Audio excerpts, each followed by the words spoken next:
your host, Cosmon Cal.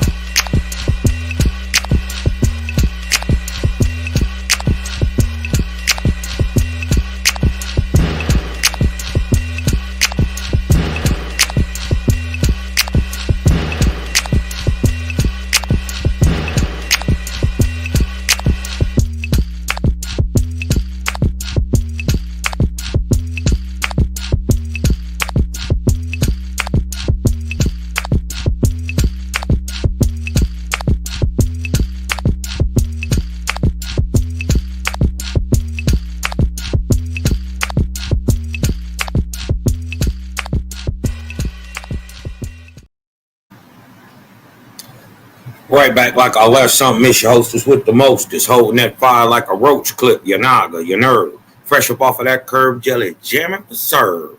Cosmonian back up in this thing, man. Salute to the faith is right back at it, man. On a little hiatus for it seemed like forever. But trust me, big Unky Cosmon was over there punching on gods the whole time. You dig what I'm talking about? Then took off some false gods' heads. You dig what I'm saying? In the meantime, but yeah, man, me and the fam moved to a new crib, and it was just a lot going on, and moving Wi-Fi, and that was a whole adventure in and of itself. You dig what I'm saying, man? Y'all share the live out if y'all the fam, man. You gang, man. Share it in the chat on the YouTube, man. Let the people know we going back live, man. It's still cracking. You dig what I'm saying, young Cosmonian? Let me see, because they got this new thing on here.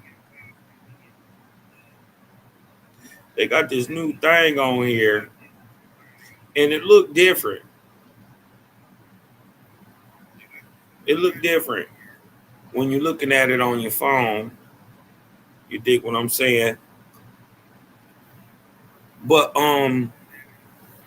this, to get back into it, you dig what I'm saying? This is Jehovah Chronicles number 287, Michigan's mystery copper people. Michigan's mystery copper people. Now, see, the dope thing about OWASP is people don't, is what it tells you.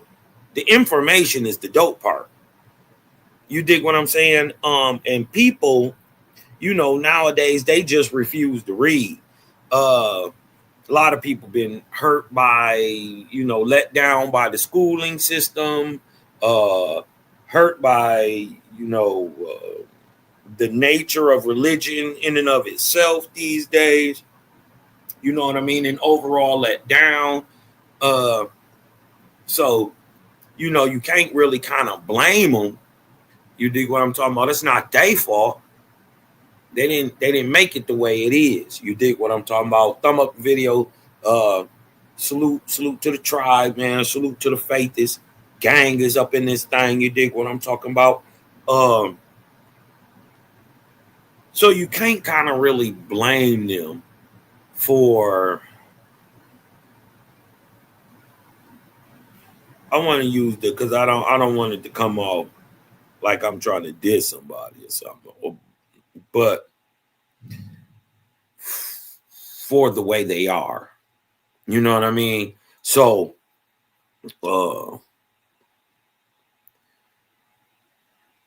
it's the information in a WASP that sets it apart for me, right? Like if you gonna be or purporting to be the creator of all things, man, you would know some information, right? That would just be mind melting. You dig what I'm saying? You would be holding back information, just telling the truth.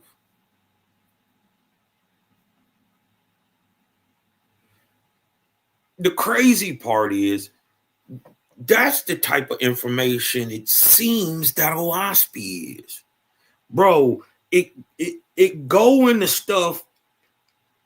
It's the book itself is vast, and it's in not only what it purports to say, but the information and how to go about proving it. And sometimes it just says things, just say it plainly. You know what I mean? It'll just put it out there, and you might not catch it.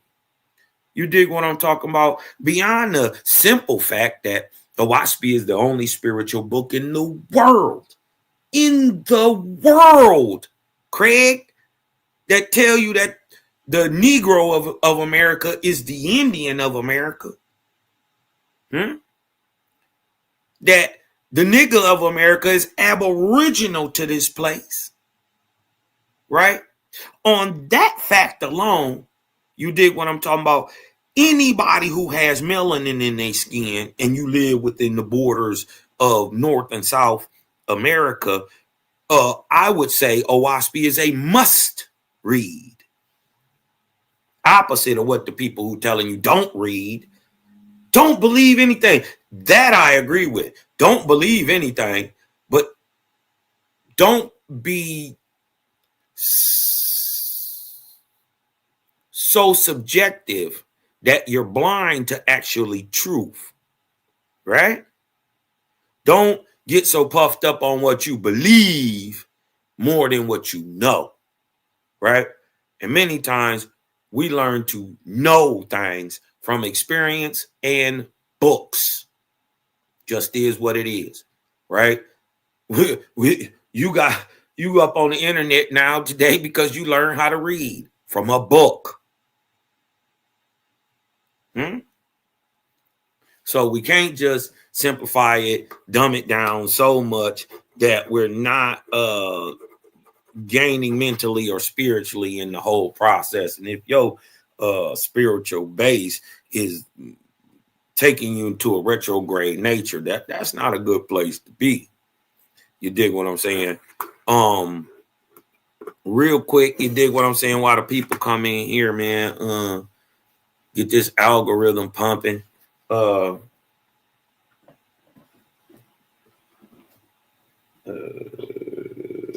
thumb up the video. You dig what I'm talking about? Share out the line, man. Let me pump this real quick for y'all, man, while the people come in.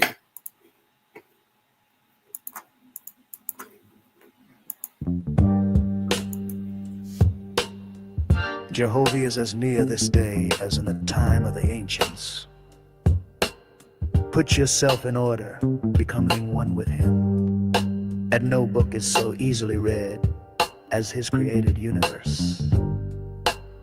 Inspiration comes less by books than by what Jehovah wrote. His worlds read him and his works. Frame your speech and your thoughts for him. He will answer you in your own behavior and in the happiness of your soul.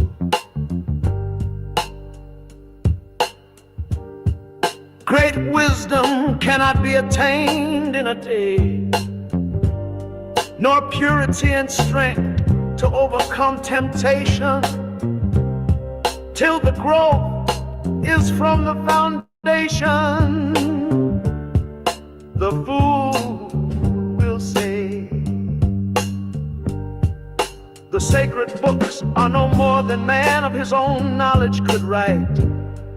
Yet he has not wisely imitated the power of the words of your God.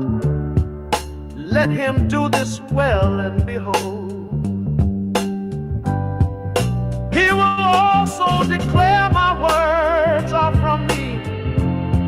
Yes, he will recognize them wherever found. It is the will and wish of your God that all men become constitutionally capable of receiving and comprehending the highest life, and that they shall no longer depend upon any priest, church, oracle, holy book, or upon consulting the spirits, and that their behavior may make the earth a place of peace, with long life to all people, for the glory of Jehovah.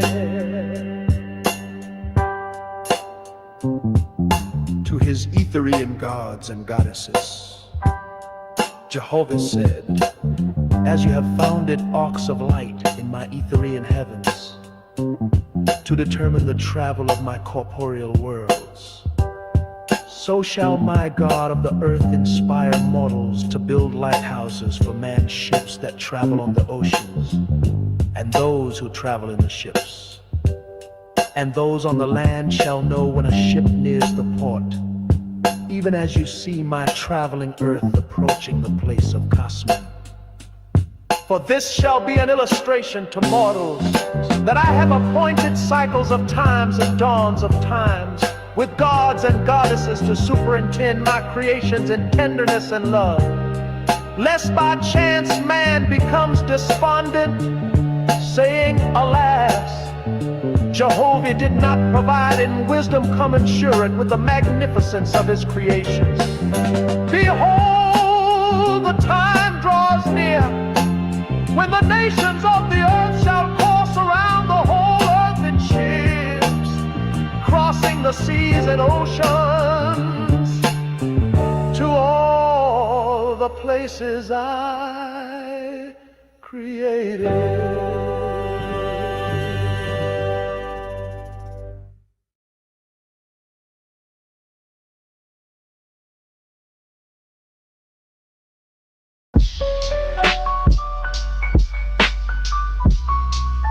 Yeah, I feel good right now.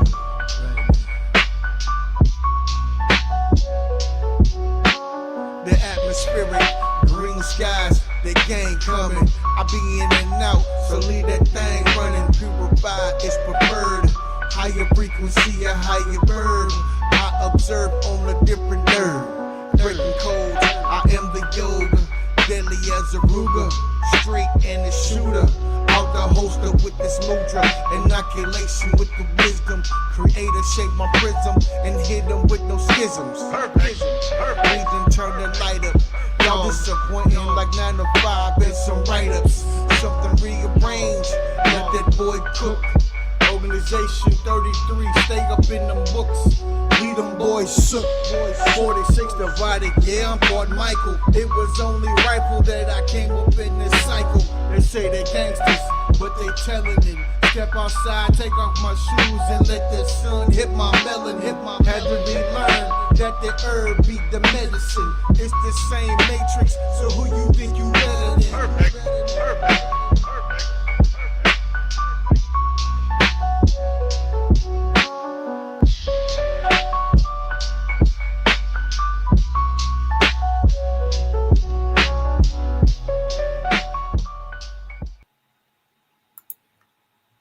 Now,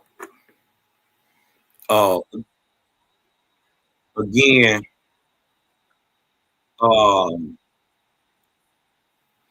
this is Jehovah Chronicles number 287. Hold on, let me move this over here real quick, y'all. Number 287, creeping up on 300 bun. You dig what I'm talking about? We'll have that 300 bun no time. You dig what I'm saying? We'll have that thing pop a lop again. You dig what I'm talking about? Y'all come on in. Y'all come on in. This is Jehovah Chronicles number 287. Michigan's mystery copper people. We gonna see what OWASP has to say about these mysterious people. They not mysterious to the faithists. Right? We ain't asking what happened. Who was it? Right? OWASP so dope, man. Not only it tells you who it is, it tell you what time. Wait till y'all start this. So I want to get into the video, and then while the video is breaking down, we're gonna stop and then show what OWASP got to say about this text, or what we're actually finding. You dig what I'm talking about? In Michigan, of these massive copper mines, lead mines, silver mines.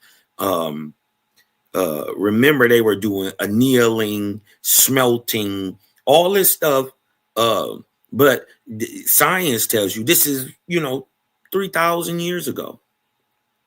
You know what I mean? Or 3000 BC, and you know what I mean? Oh, it was the Phoenicians, and it was aliens, Cosmonian. And you dig what I'm saying? They'll give you anybody but some niggas putting together a high advanced society, right? But what we gonna go find out is not only is there a high technological society, there's a high war society going on at the same time. And Owaspy reveals that these are your mother and your father cultures of the Americas. One called the Ahuan, the great copper-colored megalithic builder race.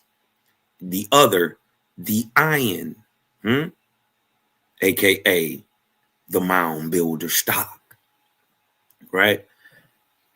And they want to give it to anybody but some niggas. Anybody. So we gonna break down a little video on the mysteries in Michigan, who these people were. And by the way, the people themselves would have been called Anktanangan, right? Or Okono, meaning copper people. You dig what I'm saying? They're called the copper people, right? A later descendant of these people would be the ancient Michigami people, and all of them. These people don't even exist no more. And they're ancient. They, 8,000, 9,000 years old. We gonna go back into a time before that, but the dope part is Owaspy can put it on a timeline for you. This is what's crazy. Before we go a little further, I want to share some heat with you. This joint is fire. This my new little Faith is jam right now. This my little Faith is jam. You dig what I'm saying?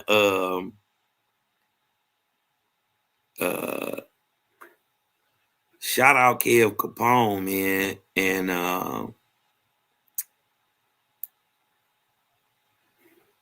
hold on, let me see. Let me put this up there.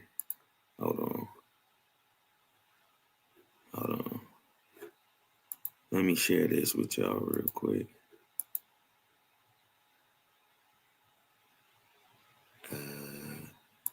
Boom.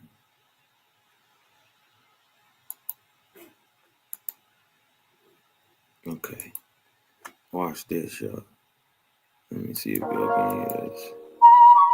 Can y'all hear that? Throw me some foes in the chat if y'all can hear that. If y'all can hear that, throw me some foes in the chat. This Kev Capone. Hold on. The book of Jehovah, symmetry, some heard his word, and the world begun. Hold on, we gonna go back a little bit, man. Throw me some foes in the chat if you can hear that. First of all, you dig what I'm talking about.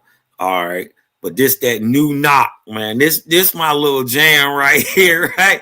I'm gonna wear this out this winter. I ain't gonna lie.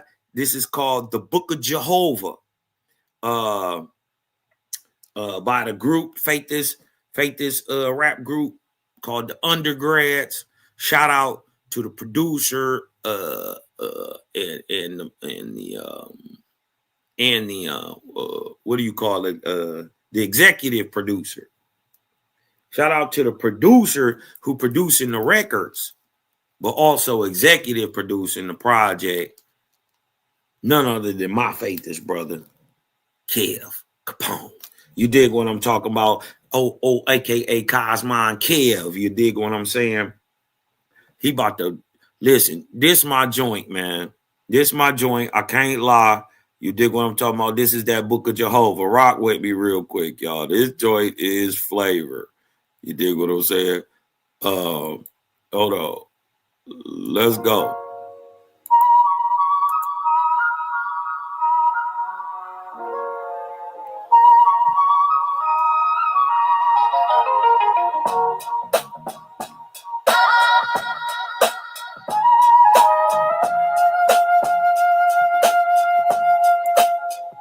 The book of Jehovah, symmetry sung. Heard his word, and the world begun. Ocean one, devotion sprung. Jehovah reigns for the chosen, the only one. The book of Jehovah, symmetry sung. Heard his word, and the world begun. Ocean one, devotion sprung. Jehovah reigns for the chosen, the only one. Before the earth took shape, new sound of sight. The creator sliced the time in the day and night.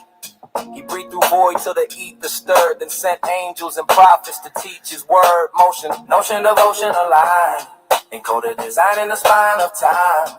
Wind wrote signs on the breath of the prime. S intertwined with the flesh of the line. Yo, Quicken the killer, conceiver entwined. Dual divine, the ether confined. Two entities birthed, corporate and S. Life compressed in the vortex nest. Spirit in the mist, physics resist. Matter persist in Jehovah's fist. Dust kiss flame, clay became twist. Anatomy gift from the infinite list.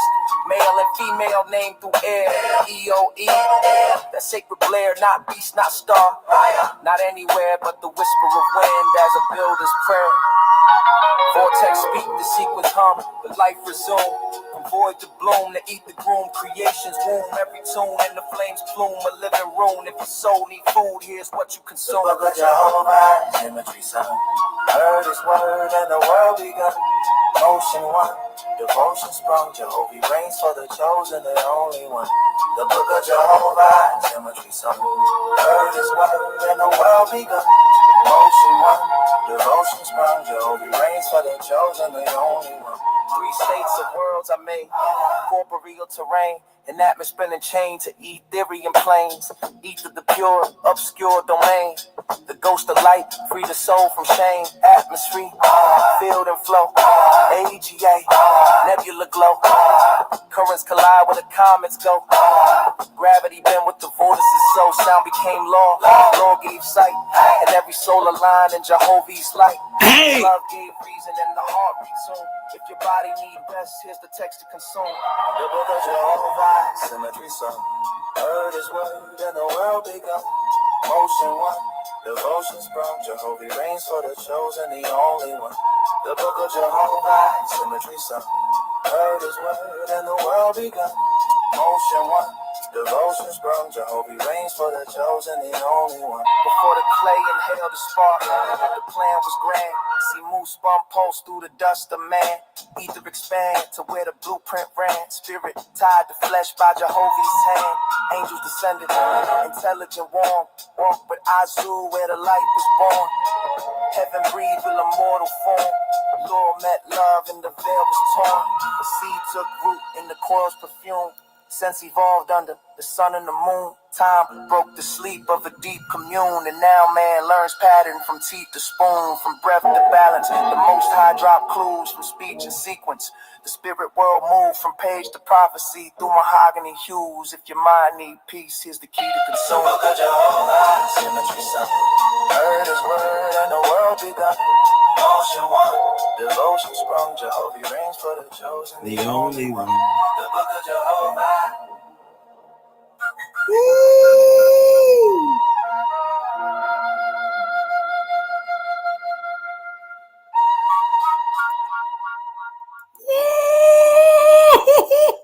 Woo! Woo!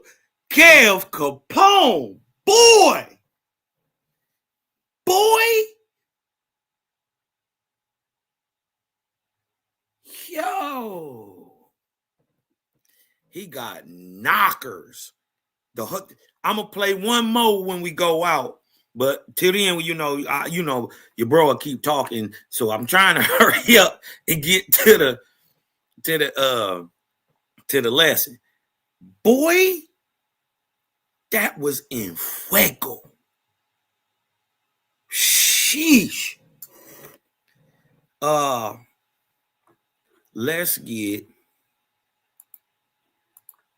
I wanna share this. Hold on, let me remove that. And I gotta share this new screen real quick. Let me show y'all about these is something about the ancient mysteries that are still unsolved in Michigan. And one of those, right, we gonna address tonight, and that is, or this morning. Salute to y'all too. You dig what I'm saying? Shout to the gang. Peace to all the gods and Nirvanian goddesses. You dig what I'm talking about? Creator gang is in this thing, man. First and foremost, love, light, balance. You dig what I'm saying? And all praises to the ever present, the one that always was, is, and ever shall be. That is past, present, and future. That is all time and space. And like the song say, motion one. They heard Jehovah's voice, motion one. First, sound creating motion, creating force, which creates substance. The way of creation, man. Hey, man, we about to. I already see. You dig what I'm talking about? Your boy got drugged through the mud in 2025, boy, but I'm still here. I'm still kicking. You dig what I'm talking about? Love, light, and balance out there, man. To the people who done been through something, right? And Jehovah seen fit to, you dig what I'm talking about? All people wake you up this morning. It's really that time, and you dig what I'm talking about? Get back in touch with your creator, right? How many of us been saying our ancestors been speaking to us? What they been speaking about?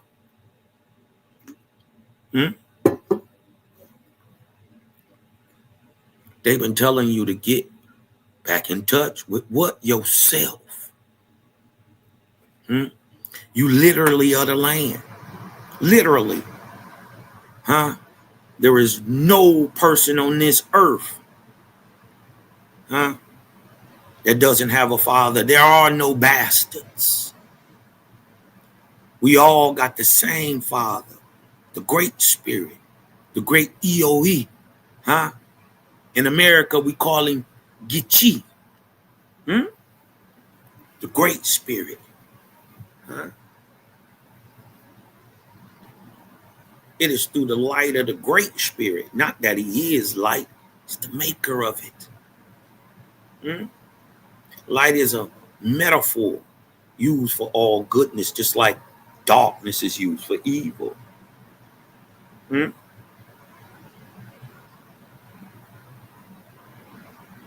Let's see if Owaspy can shed a little light on Michigan's mystery copper people, right? If Owaspy say anything about America and about copper mines and about people going to get it, who, when, how, when, where, and why, it's a bonus, correct? If that's a bonus, hit me with a vortex in the chat, right? We ain't got to worry about if it's real, if it's not real. If it say anything about it, it's more than what you knew. And then, not only, what if it told you not only just information about who, what if it told you who, what, with what, where, why, and when? Can we then at that point call Owaspy a source on the identity of the not only copper colored people? Because what you're gonna learn is the copper colored people got taught how to get copper. What you talking about? Don't you start that blasphemy this morning, Cosmon. We were always the super intelligent people, in a sense. But remember, It take negative and positive to create. It take up and down. And when it comes to man, it takes male and female. Huh? You come from a mother culture that imparted intelligence and spirituality into you. But you also come from an ass-kicking warrior culture. And this is what everybody trying to duck. This is why they don't like gang, right? Because we not fearful of facing the fact that this world is rough. We not about to get duped. No, I got street smarts, right? I will put hands and feet on you. I just ain't got to kill you. But before I let you do something to me, understand this. It's always going to be you. It ain't never going to be me. That's faithism. That's reaping and sowing. Right? This is why they don't get songs like the Book of Jehovah. That's spirituality these days in the Cosmon era. It don't look like what they think it should. It don't look like Christianity, Buddhism, Islam, and all that fake, all that extra groovy guru stuff. That's not how it works. That's not what spirituality looks like.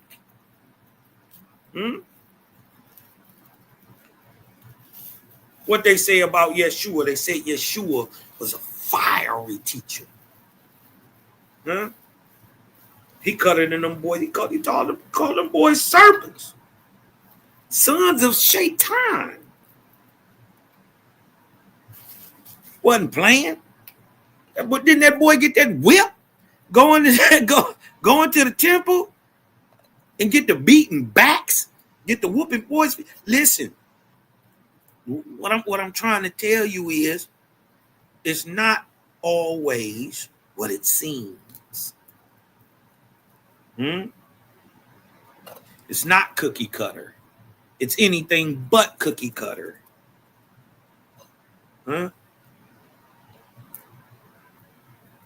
There have always been people who stood by the Creator. Who wasn't gonna let you do nothing to nobody. That's just that. Yeah. My grandmama and them might not fight. You right. Uncle Joe and them, they ain't fighting you. They ain't gonna fight you. They rather get on. Yeah. But we ain't cut out that. Right? That made us hard. You dig what I'm saying? Right? Spirituality is the growth in things. Right? It's the advancement. Yeah.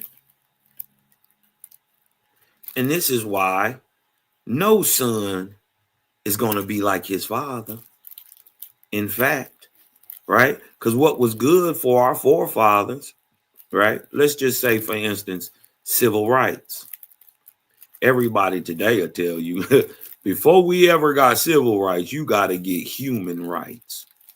So what our fathers was willing to deal with in the ancient times is not what the sons, or is not efficient enough for the sons. So the sons must change it, advance it, make it better for the people. And that's what we doing now.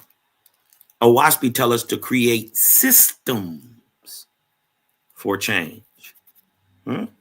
Things that'll last long after we dead.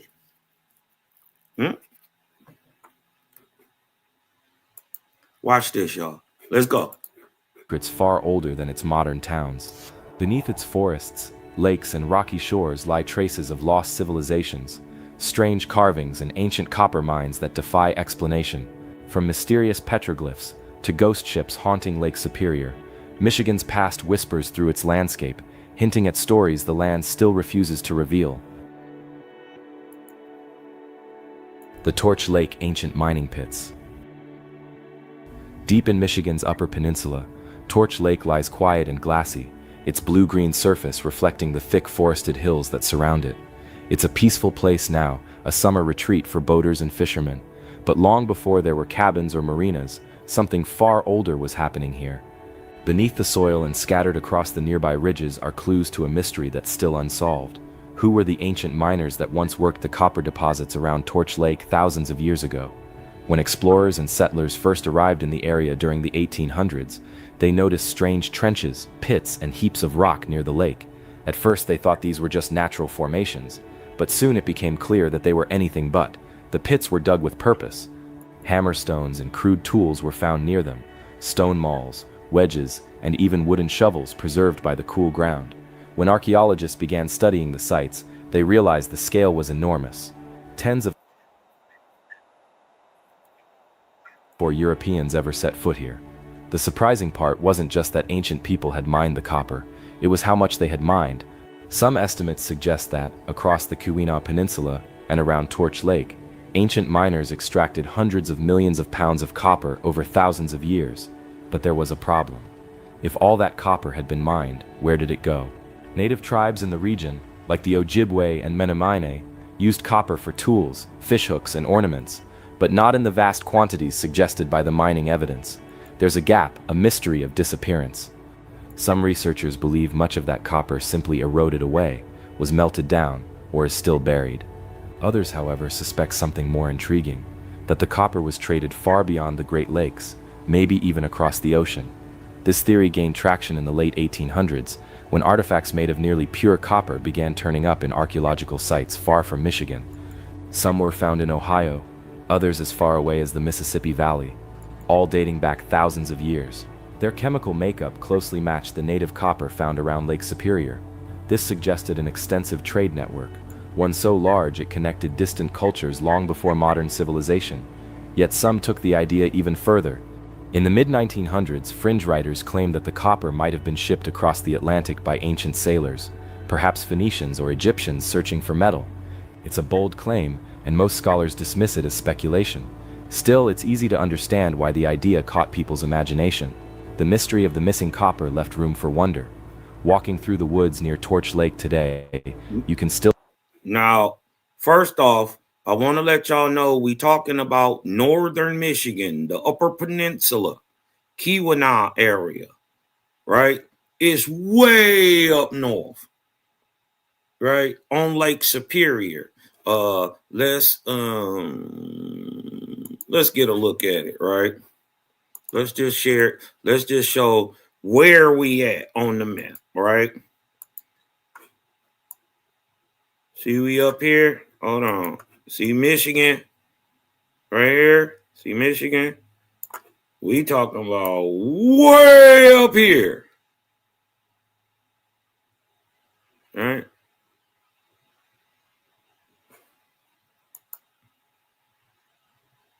You dig what I'm talking about?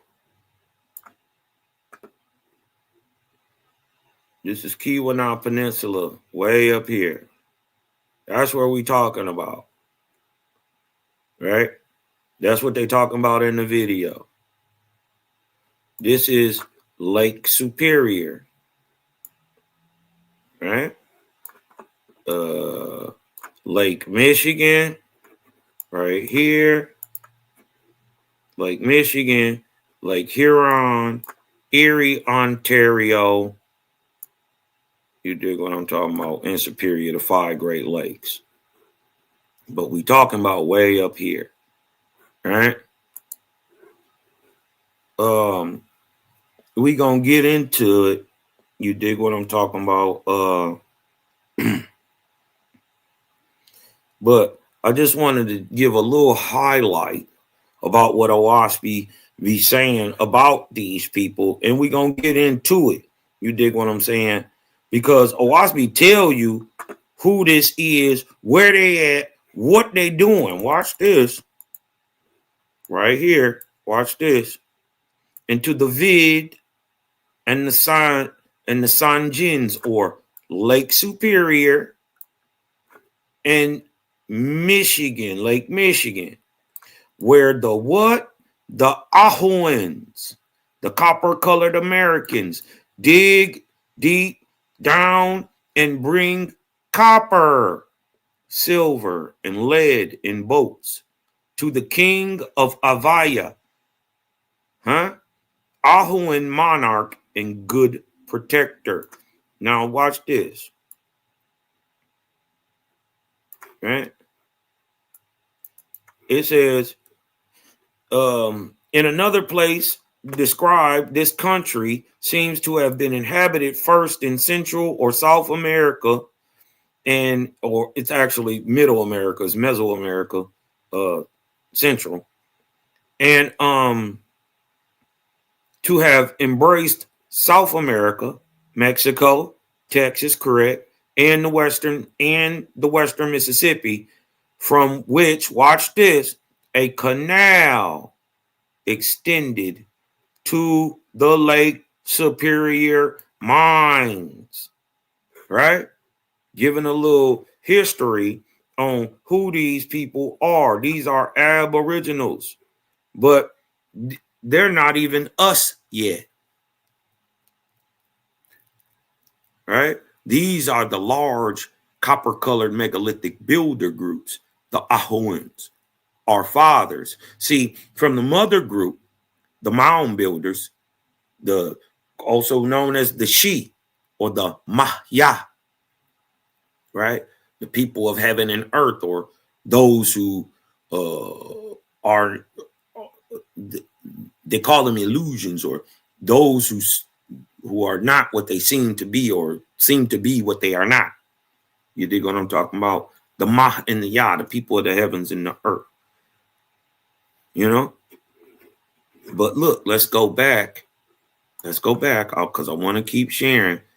So now we know that it is the Ahuans who were in northern Michigan, right? Doing the mines, right? Getting it together. But we're going to find out more information because somebody sent the Ahuans there. Remember, there's a high technologically advanced group who is peaceful, right? And then there is a warrior group, you dig what I'm talking about, who builds with megalithic building style, right? A warrior group who builds these big, massive buildings, does all this copper mining and all this stuff. But there's a people who are spiritually high raised, live in mounds, right? Walled cities, right? Who are technologically super advanced, but are not peaceful and live a more ascetic life, tapping in more with nature. You dig what I'm saying? Than actually terraforming and carving rock and building these massive edifices to live in. The two different people, two different styles. But what we're going to find out is when you mix the people, right, it produces a thing. And I'm here to, and Owasby's going to show you the resulting mix is the American Indian. Oh, God, Mom, what are you talking about? How is you going back? Nigga, you would have to be going back thousands of years, Cosmon, to show that. Well, let's get to showing. Right? Let's get back to it, right? So now we know why they up here in northern Michigan and who sent them. Where they taking it? So if you really want to find a lot of this copper, you need to go down to the Mayan region, Aztecan region, Incan region, Central and South America, because much of that stuff was being taken there. A lot of it also ends up in the Mediterranean. It does end up there. A lot of the ancient Mycenaean, Minoan warcraft made of bronze and copper and all that stuff comes straight from Michigan. Michigan tin, copper has a layer of tin in it that gives it like a genetic or a how do I speak a it gives it like its own fingerprint. Like you can tell it from anything else in the world or any other copper in the world because it has this trace of tin in it, and it gives it its own chemical ID. You dig what I'm talking about in a sense. So you can tell where it comes from. And many of this is found in bottoms of oceans and old ships and old war crafts and things like that. But they so old, you know, they would even be 5,000-6,000 years old, 4,000 years old to us. But we talking about a time far in excess of that, right? Let's get back into some of this information, right? If y'all like the information so far, you dig what I'm talking about. Hit me with a vortex. Let's keep cooking. Still find traces of those old pits. They look like shallow craters filled with leaves and moss. Some are hidden by roots or half collapsed under centuries of weather. But they're there, silent reminders of a forgotten industry. When you pick up a stone from the ground, you might notice faint marks where someone long ago struck it with another rock to shape a tool. The air feels heavy, almost timeless, and it's easy to picture small groups of miners chipping away at the rock by firelight. Archaeologists have found that many of the mining pits once had fires built in them. The ancient miners would heat the rock until it cracked, then pour water on it to break it apart. Using hammer stones, they pried out chunks of copper and shaped them right on the spot. These weren't primitive people acting at random. They had a deep understanding of the material and how to work it efficiently. They must have passed this knowledge down through generations. What's most striking is how much they accomplished without metal tools. All they had were stones and wood. Yet they managed to dig deep into the bedrock and extract pure copper that could be hammered into knives, awls, and ornaments. It shows an impressive level of skill and patience. But the more that's uncovered, the stranger it becomes. Some pits are found miles apart, yet share similar layouts and tool types, suggesting a shared culture or coordinated effort. The people who did this mining weren't isolated, they were part of something bigger. Around Torch Lake, it appears they lived seasonally, coming to the mines in warmer months. They may have camped nearby, leaving behind pottery fragments, fire pits, and refuse that tell bits of their story. Still, the mystery remains unsolved. Archaeologists can't agree on exactly who the miners were. Some link them to the old copper complex, a culture that thrived in the Great Lakes region between 4000 and 1000 BCE. They were among the earliest people in North America to work metal. Others suggest that mining continued later, perhaps by various tribal groups who used the sites for centuries. There's no clear end date, no sign of why the mining stopped. One theory is that easy-to-reach copper became scarce, forcing the miners to move on. Another. But is that true? And remember, the point was that they had tools. They were showing that the people had tools. Right?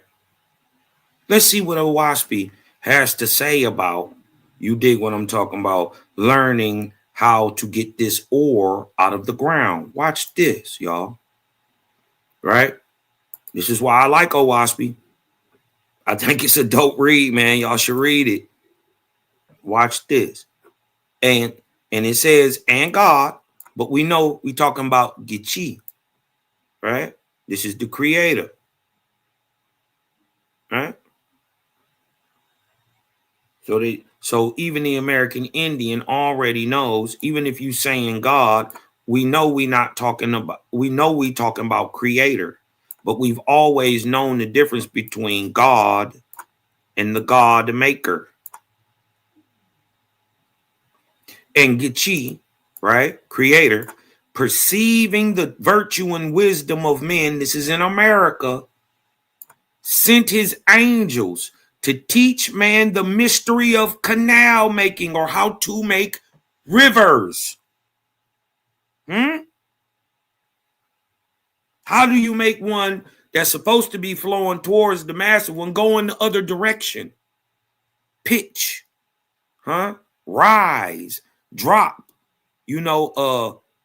all type of fluvial sciences and dealing with water pressure, hydrodynamics. We had a society here in America so advanced. I'm starting to believe that the Ions were so advanced, but their technology, in a sense, was natural, right? Where, in a sense, like they would power with, like, they would use crystals and direct current. You dig what I'm talking about? This is why things were massive, built real big. Because you could go into a room, and if it had a filament in it, just because you were inside a room being irradiated with direct current, the light would cut on. You could just touch it on the wall. It would just cut on.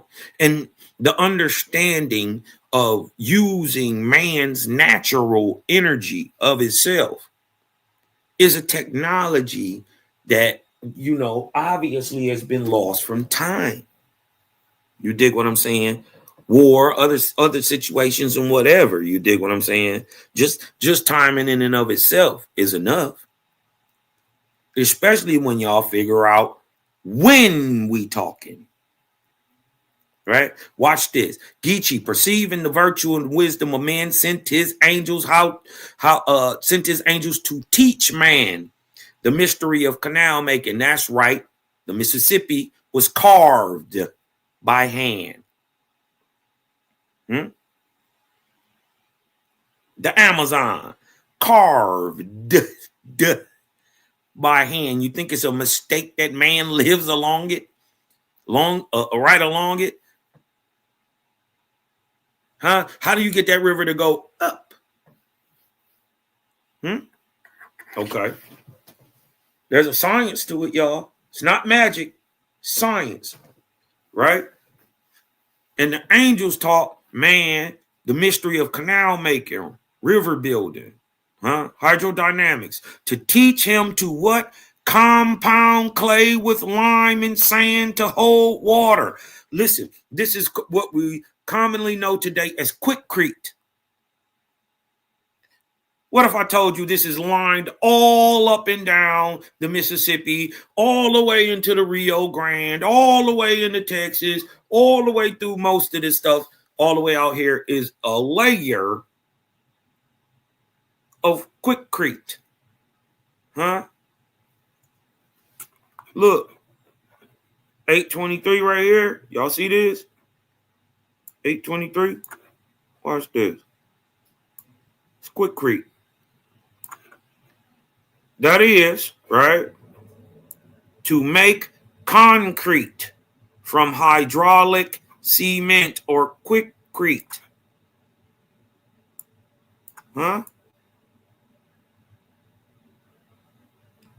Look what he's teaching them.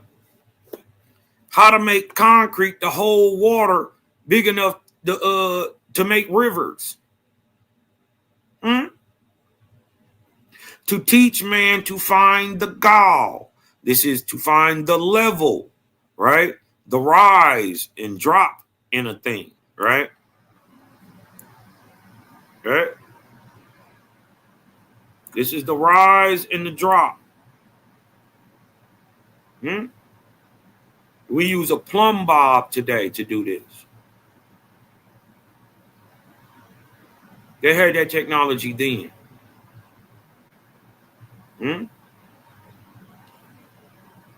Watch this. To find the rise and drop, and the level, and the force of water. This is hydrodynamics. He taught man this. How to make concrete. How to find the rise and drop in hills and mountains and altitudes and all that stuff. Right? He taught him how to level. To even a place out.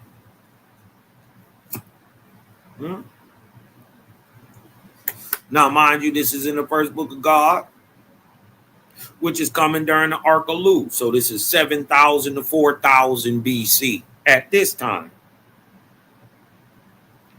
But that ain't gonna be the time we talking about when we talk about these copper people. Uh-oh. What are you saying, Cosmon? It's older? Yes, indeed. Watch this. It taught the people the level and the force of water. The angels also taught man to make pots and kettles. Huh? You know what we make pots and kettles out of, right? Metal.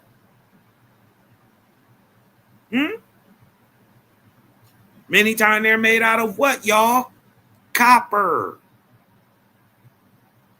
The angels taught man how to make how to make pots and kettles, to burn the clay in suitable shapes, and to what?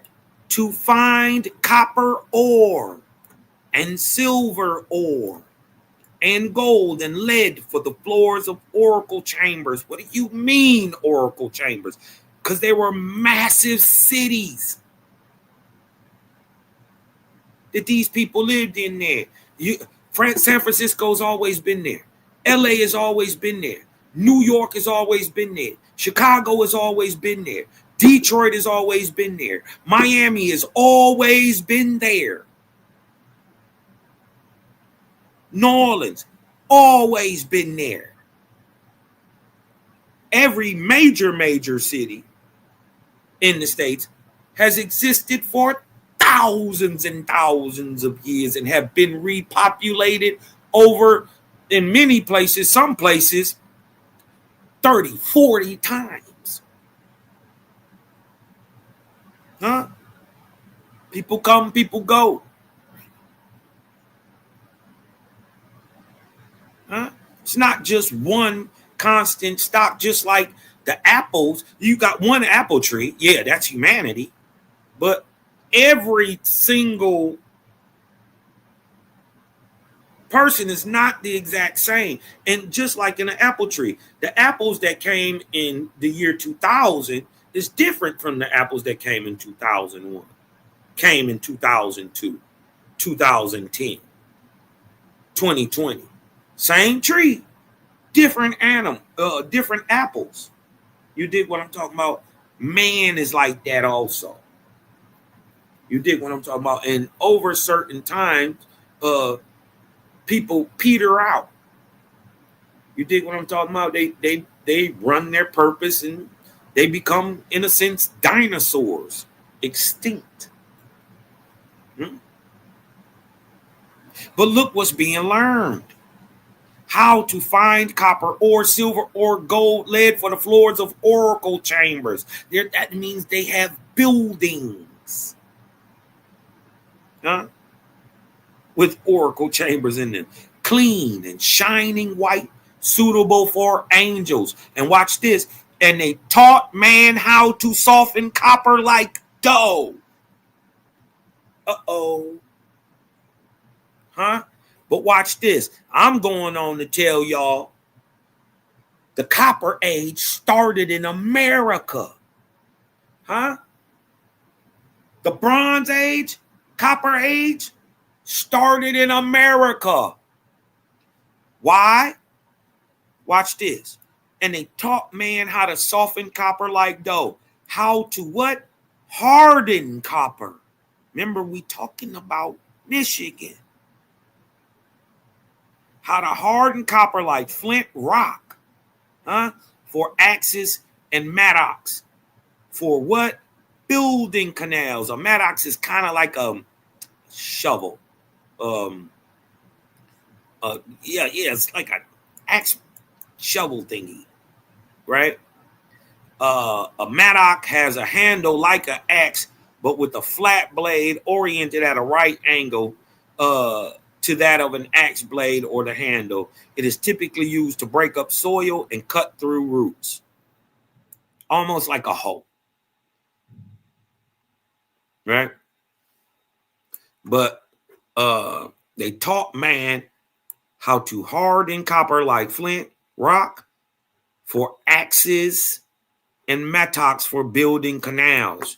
So if the first copper-colored people in the world using actual copper are in America, well, then the Copper Age and hence the Bronze Age started in the Americas.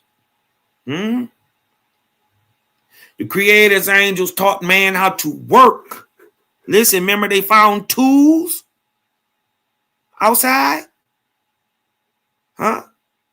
Now, what they don't want to show y'all is how big the goddamn tools is. I used to have a picture, and if I could find it, I'll try to find it. But I used to have a picture of one of these hammering stones, right?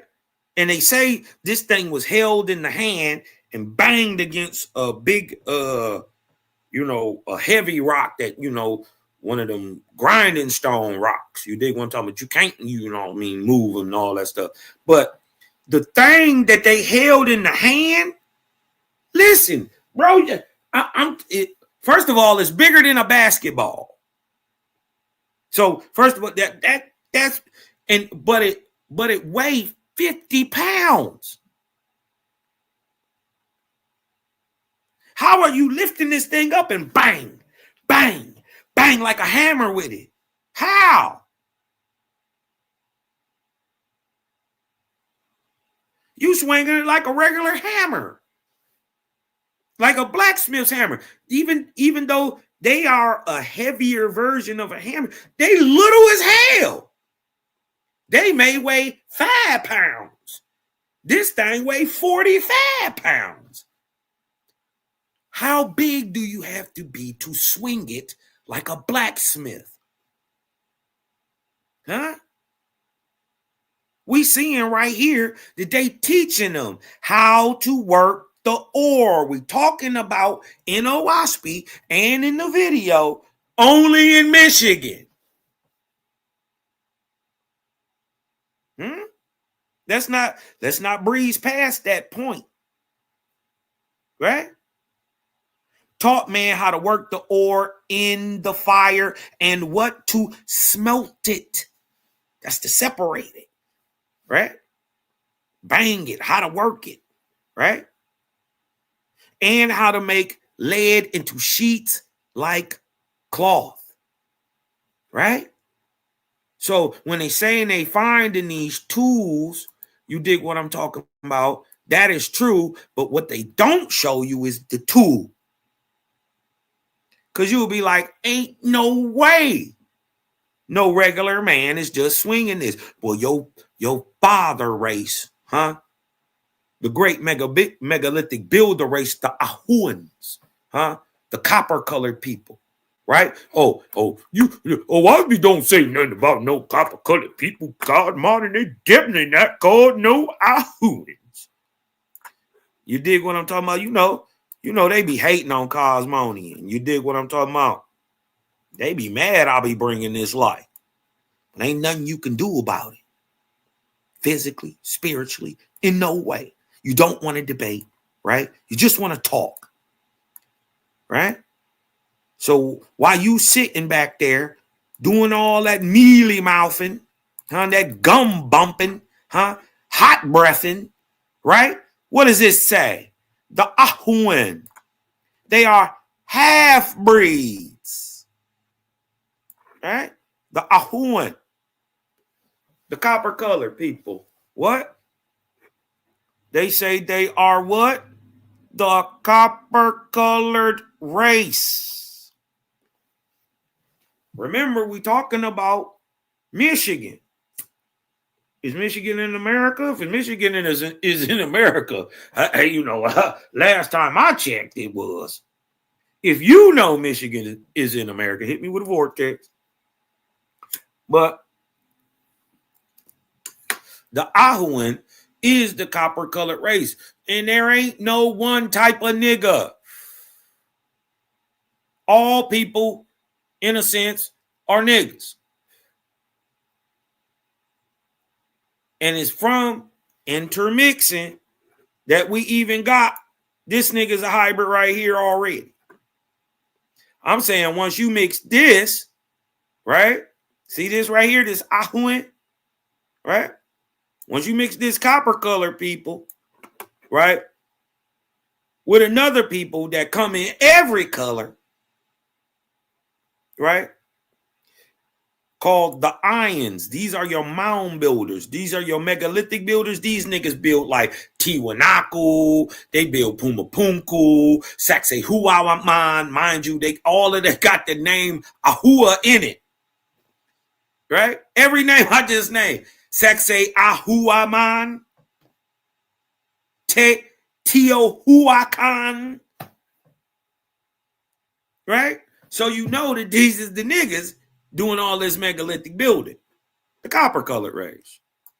Huh? But they was born of another mix, an earlier mix. Remember, it's these people, the Ions, the mound builder race, to a pure warrior group that breeds the giant copper colored race. And I quoted, I've coined the term. Oh, dang, I wasn't even showing that. Look, this is Ahuan. Huh? Half breed between the Ions and the Druk, an admixture. Huh? Hybrid. The large megalithic builder, right? But when you mix, right, and they are the mound builder stock to the pure warrior group, biblically known at called Druks, but biblically known as Cain. These are not Canaanites, these are Cainites, a warrior group, right? Druk meaning unable to get it. I don't get it. Right? Spiritually blind. Right? Unable to advance, warlike, low, dangerous. That's what Druk means. And they bred these high-raised people with these Cainites or Seth, sons of God, and Cain. And they got a hybrid who is giant. This is where the giant people come from. Anyways, but these giant people are the copper color race. And then, remember, these Ions are already there, the Ahuan's mothers, right? In a sense, the Ahuan race breeds back with an Ion, breeds back with the mound builder, produces an even higher raised half Ahuan stock, leaning Ion. It's an Ahuan, copper color. It's in America, but it's got more of the good stuff in it, right? Because see, we instead of having this 50-50 mix that make the Ahuan, they cut back into the Ions. Now they're all the Ahuans are Ions, right? They mamas is Ions. So when they cut back into their mama stock, they lean more towards that goodness. So the body refines. More symmetry, more beauty. Huh? So more spiritual enlightenment. Right? Why Owash be breaking this stuff down today? Because it needed to come out. How else it was going to... Listen, thank the Lord for the creator. We would have never known none of this. Wait till you see when we talking about, right? This, they talking about in Michigan, right? Right here in this video I'm about to show. The reason why even the quote unquote natives who ain't us, right?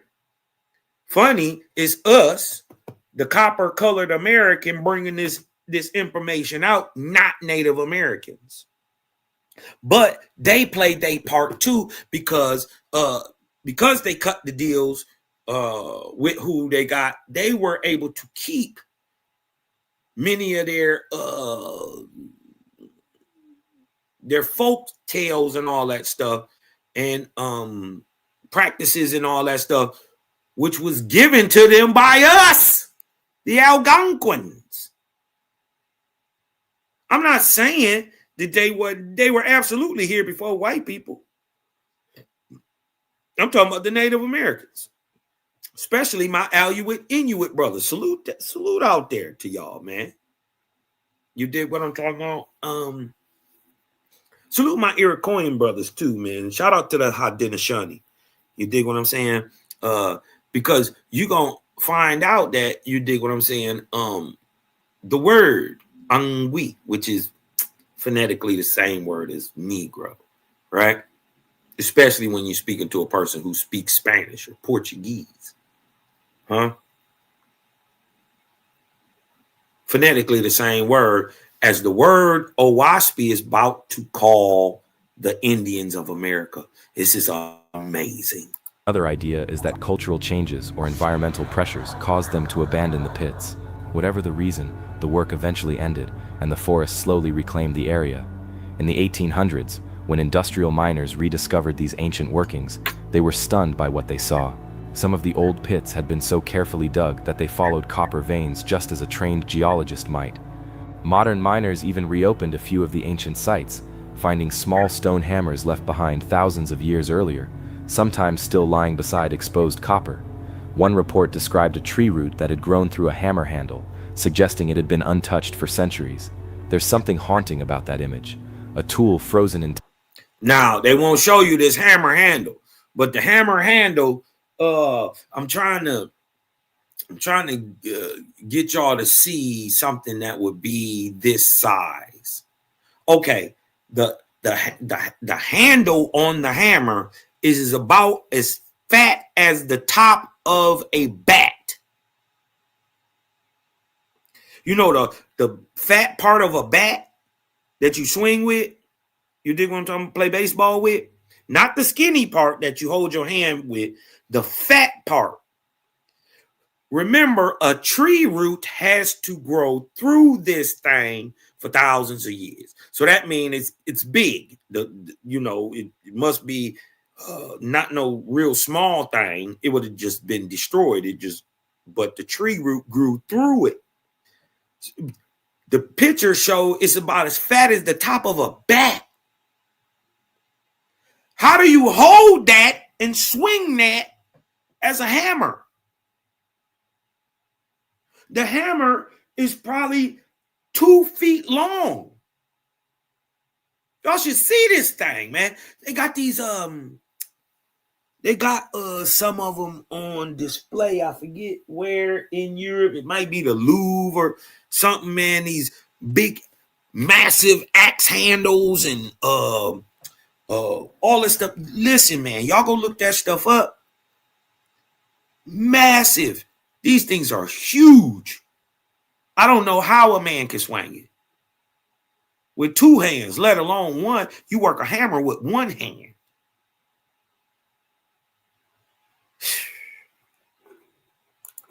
Time, waiting to be found. It makes you realize that this wasn't just an archaeological site. It was once a place of human effort, sweat, and purpose. People stood here, where the wind still moves through the pines, and worked to shape their world. Today, Torch Lake's ancient pits sit mostly undisturbed. Some are fenced off for safety, while others are hidden deep in the woods, visited only by Now, I'm going to share this video, and I'm letting y'all know, I'm letting the gang know. Watch the chat, right? Not the chat, but the comments. You're going to hear people say, oh, Cosmon, you should have did your homework before you put this video out. Torch Lake is not in the UP. Torch Lake is down by Traverse City in the upper lower peninsula. And I would tell them, well, I'm telling y'all that's what they gonna say before they say it, because that's all you gonna find on a 5-second Google search. But for those of us who know, real Onondaga, real Ondawa, real Okono, real Michigami, the real stocks, the real neutrals. You dig what I'm talking about? We know.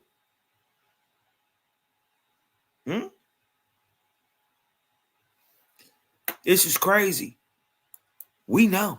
Curious hikers or local historians, The land around the lake bears other scars from more recent mining.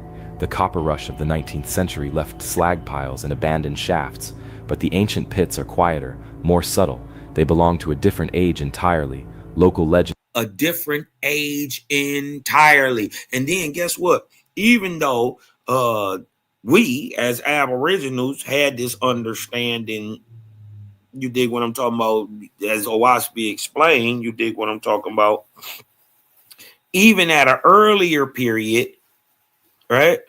We're going to show that even at an earlier period. And first of all, let's get this understood. The Native Americans don't have this history or this technology. And I'm going to go on and tell you again that when Europeans, irregardless of their color, came to the Americas, every one of these technologies were already in effect. Ancient, and many of them being repurposed and reused by us. Many of us had only been in these new spaces. You dig what I'm talking about? By the time they got there, 1,000 years, 500 BC, 250 BC, right? Because we finding places as we move it, right? We moving north and we moving south from the center. I'm telling you, the North American or the American, the Guataman himself is the only people who primarily migrate north and south in the world. Everybody else move east and west or they stay the same. Chinese usually stay where they at. East Indians, they stay where they at. The Africans, they migrate east to west. The Europeans, they migrate east and west. The Arabs migrate east and west primarily. But the American primarily migrates north and south.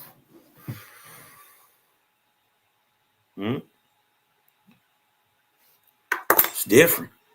Have grown around them. Some old miners claim they felt an eerie presence while digging near the ancient pits, as if they were trespassing on sacred ground. Others said they found strange carvings or symbols on stones near the old diggings. Though most of those tales have never been proven, still they add to the lake's atmosphere, a sense that the past is close, almost tangible. If you stand by the shore at sunset, watching the light fade over the water, it's easy to feel the weight of that history. The waves lap gently, and the air smells of pine and metal. Somewhere beneath the surface, veins of copper still run through the rock, untouched since those first miners laid down their tools. You can almost imagine them, ghostly figures in the fading light, carrying hammerstones and baskets of ore, their voices lost to time. What drives people to dig into the earth, generation after generation, chasing a metal they can shape and polish but never eat or drink? Maybe it's curiosity, maybe it's survival, or maybe even thousands of years ago, copper meant something more, something that shimmered. Or maybe it was the advancement of the people in the spirit through the Great Spirit. Maybe it's had to happen. Maybe this has happened over and over and over again after resets. Mud floods, calamities, great destructions, natural events that just rock the world. Maybe nothing has ever changed and things just keep on continually, right in process like they're supposed to. Ain't that called time? Doesn't it move from past to present to future in a series of events that can be calculated by their event happening? Well, see, Owaspi just on a different level. Not tripping. I ain't making none of this up either, y'all. Not just with value, but with meaning. The mystery of Torch Lake's ancient mining pits isn't just about lost technology or missing copper. It's about connection. It reminds us that Oh yeah. Remember when I said I was already telling you what the people was gonna say? Watch, you're gonna get people in the comments that's gonna say, Cosmon, you should have did more study because Torch Lake ain't in the UP. And I'm gonna tell you, y'all need to stop. Because Cosmon don't say nothing he can't prove. And this just proved you did a 5-second Google search. There's 2 Torch Lakes. 2. One by Traverse City and one up in the Keweenaw Peninsula. Look it up. Right? We talking about the one in Keweenaw, not the one in Traverse City. But dig this. Let me blow your cap. Right by the place where they're called in by Torch Lake in Traverse City is an underwater city.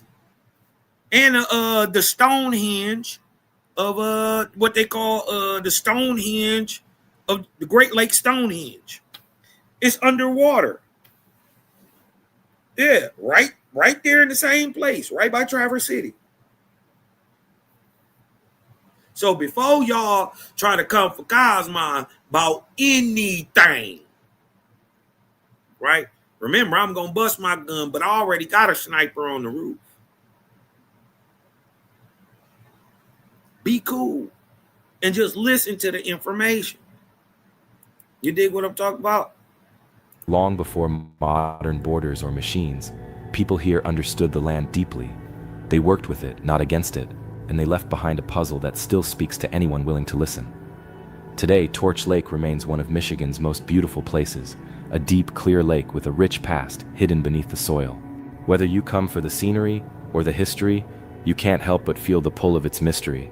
The wind whispers through the trees, and for a moment you can almost hear the faint echo of hammering deep underground, a sound that once defined a forgotten world.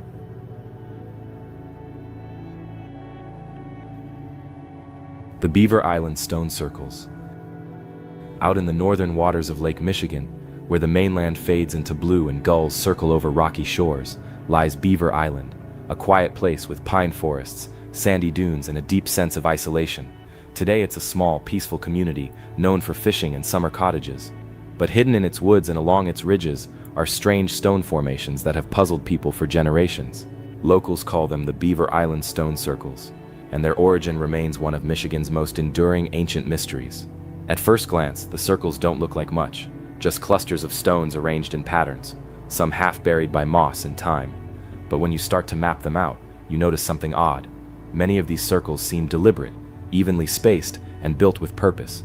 Some measure several feet across, while others form larger rings, almost like outlines of forgotten foundations.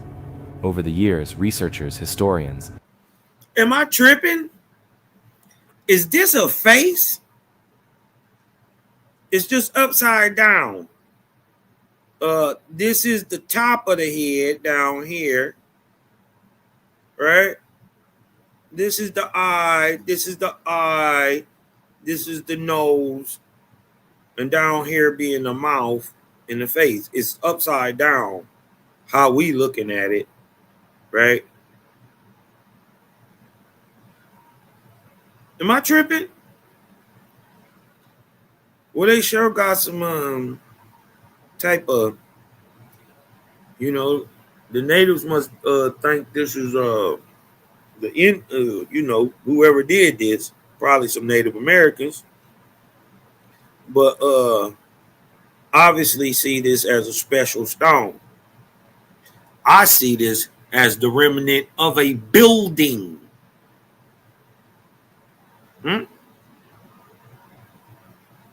And then think about this. This is rock. This is rock. How do you carve it? Perfectly to a hand, right? With a face in it. If it's hard as limestone, diorite, how are you carving it with copper? The hardest you would have had is copper tools. Huh?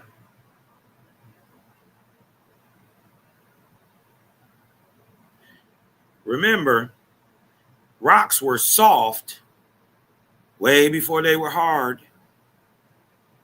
What if these little effigies were created when they were soft? And this has been baked, burned, huh? Not only once, twice, huh? What if it's been flooded underwater multiple times?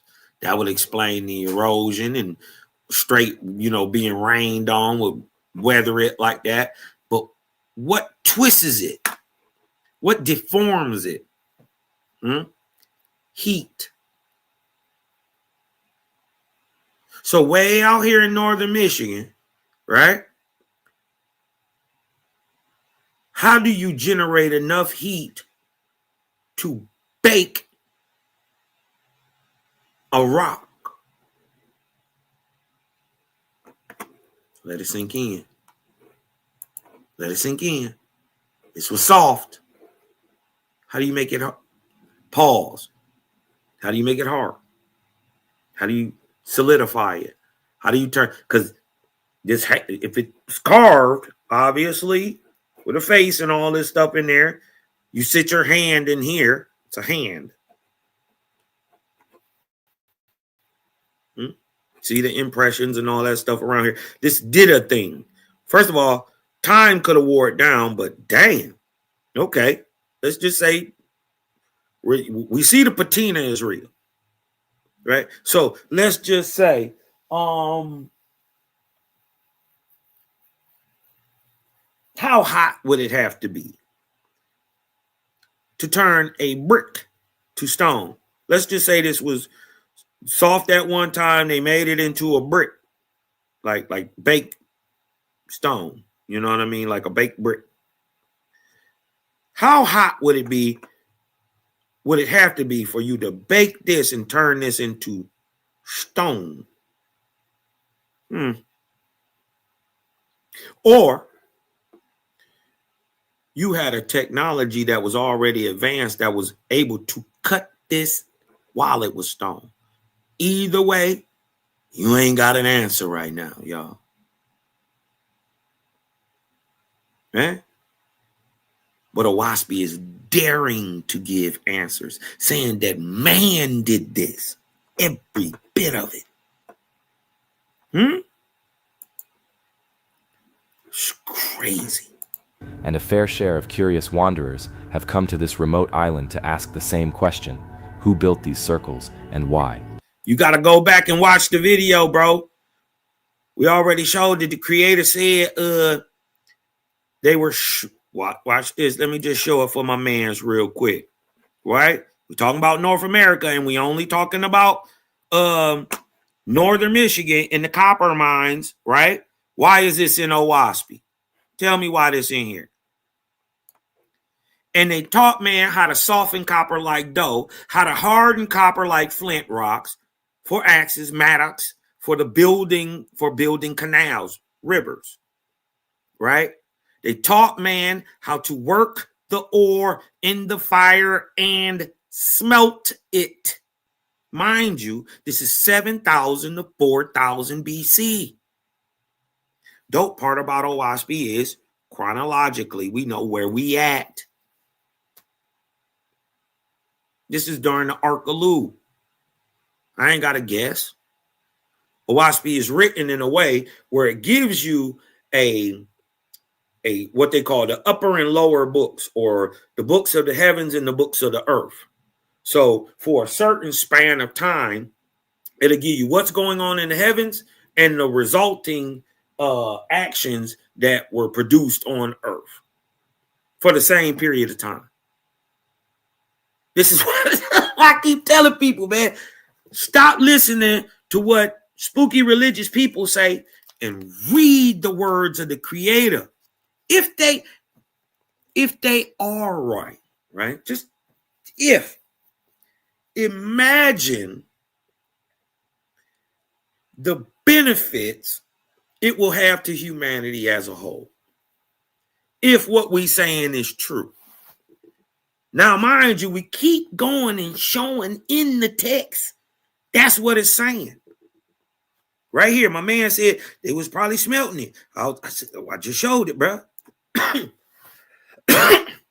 Watch me saying this is in between 7 and 4,000. But we gonna go back to the copper people that was there before these people. These is Indians right here between 7,000 and 4,000.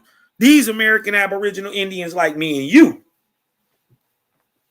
Huh? We going back to an older group. Huh? Where our mama group put our father group on. Huh? Say, what you mean, Cosmo? Say it again. You come from two people, a megalithic builder stock, huh? That built all these great massive cities. And wait till you see the stuff they about to find under the ground. Wait till you see the stuff that they's coming out of the Pacific. Wait till you see my next bill. Cities on the floor of the Pacific. Jaja told you. Huh? Wait till you see my next bill. But we got to clear up this stuff here because they keep trying to play us like we was these little dumbass little niggas running around in the woods stanking and, you know what I mean, little swinging from trees with bow and arrows and feathers in our head. Nigga, that's not how it went. Huh? You had two people. One super advanced all the way around, but peaceful. The other advanced, but in war technology.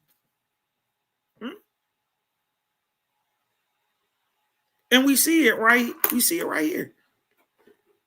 Huh? Watch this. Let's keep cooking.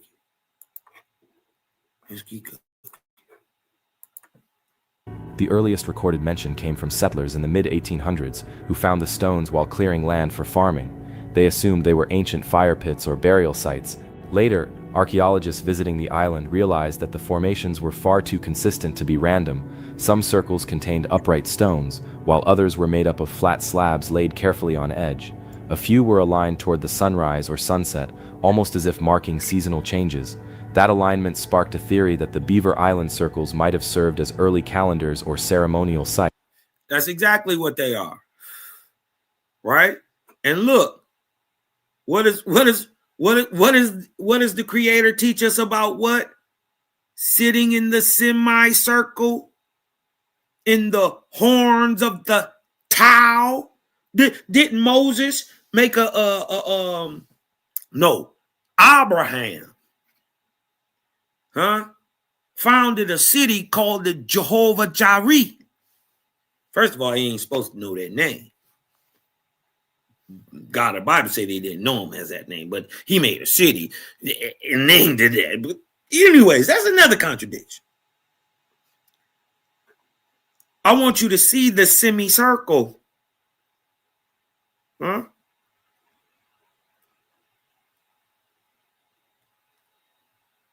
Right? The prophet stands here in the middle of the horns, in a sense, pulling S. Right? In the horns of the Tau or the bull. See it? This is why it's called power. They register the bull or show the bull as a symbol of power. That's why the power behind the Christian church today is called the papal bull, right? Because of the what? The Tau, the tabernacle of the faith. This is thousands of years old. At the least, this is 9,000 years old. Huh? This looked like an enclosure. Huh? This is a place they went to. They didn't live here. They went here. Did rituals or ceremonies. We see the crescent of the faith that's right here. They don't even know what they did here. They have no clue that when the faith is set on knees and meditated with the prophet in the middle, or the prophet at the in between the horns, guess what popped up in the middle? And guess why this is flat? Because what y'all don't understand is something went over this. A removable structure went over this. Huh? So it could be dark, no light in there. Guess what popped up right here in the center? Huh? Guess what popped up?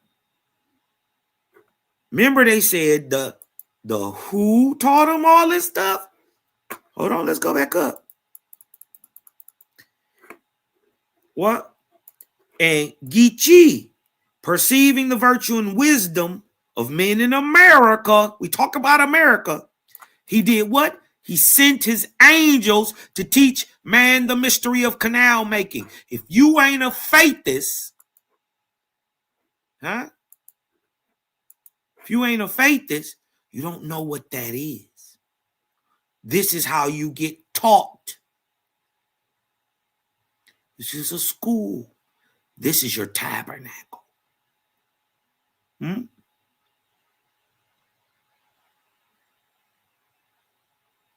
It had a removable structure over top, not a teepee.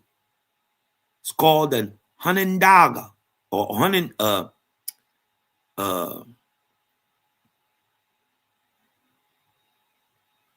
Yeah, that's it. Hanendaga. Like almost like Haudenosaunee, which means the people of the long house. This was a little removable house. Same thing that the mounds are built on. Anyways, that's a whole nother video, Cosmine. But this is how the angels taught man. Anyways, let's keep cooking. Places where people watch the sun's movement to track the passing of seasons. Huh? It's not impossible. Native tribes in the Great Lakes region, like the Anishinaabe, have long traditions of reading The Anishinaabe are who? Algonquins. the stars and honoring natural cycles. But the circles don't perfectly match known indigenous patterns. Some are older than the oldest recorded settlements on the island. Beaver Island itself has a layered history. Long before Europeans arrived, the island was used by native peoples for fishing, gathering, and seasonal camps. Artifacts found nearby, arrowheads, pottery fragments, and copper tools suggest human presence going back thousands of years. Did not tell you they didn't stay there. They migrated there. Huh? America has Vortexian spots. It had more. Now they got a few, right? But be careful about these spots too, because in these great Vortexian ley line spots are also hells. Yeah, hell not. Yeah, that's why it's a big vortex there. Be careful. The stone circles could be part of that deep past, remnants of rituals or gatherings that once took place here, but no one can say for sure. In the 20th century, amateur archaeologists began documenting the circles more carefully. They noted that some of the stones appeared to have been shaped or moved from other parts of the island, which would have taken serious effort. Others noticed patterns between certain sites. Some circles seemed to form lines when plotted on a map, connecting high points across the island. Were these lines accidental, or could they represent something, a kind of landscape map or spiritual pathway? One local legend says the circles mark places of power, where the Earth's energy feels stronger. Some islanders even claim to feel it physically. Well, that guy is correct. You dig what I'm talking about? These places, these places where spiritual interaction was conducted, right? They are put in specific places on purpose.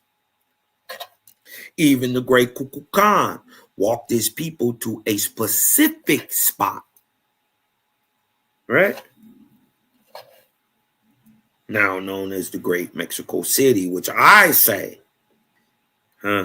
is ancient Atlantis. A subtle vibration or warmth when standing inside a ring. Skeptics, of course, call this suggestion more spiritual than scientific, but the stories persist. In a place as quiet and untouched as Beaver Island, it's easy to imagine that certain spots might hold a special kind of presence. There's also a theory that the circles were once the bases of ancient dwellings, perhaps wigwams or huts built long before the recorded native settlements. In this view, the stones weren't ceremonial at all, but practical. Come on, man. Come on, man.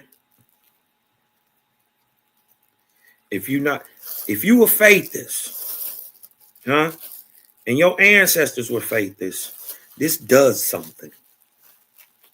You know it too. You know it. You know it. Look, there's multiple of them. There's ones back there. Look, there's ones to the right. One straight to the back. What are they doing? You know. You already know what they doing. You trying to deny it in your brain right now that there's no way they had spiritual interaction. You know this is calling to you. Just looking at it. If it speak to you, if that's different,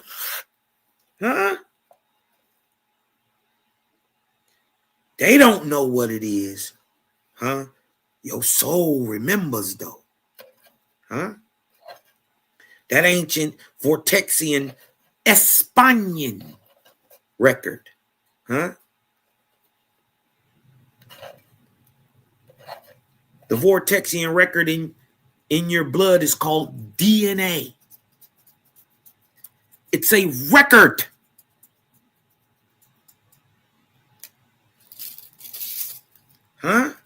Play it back. You've seen this before.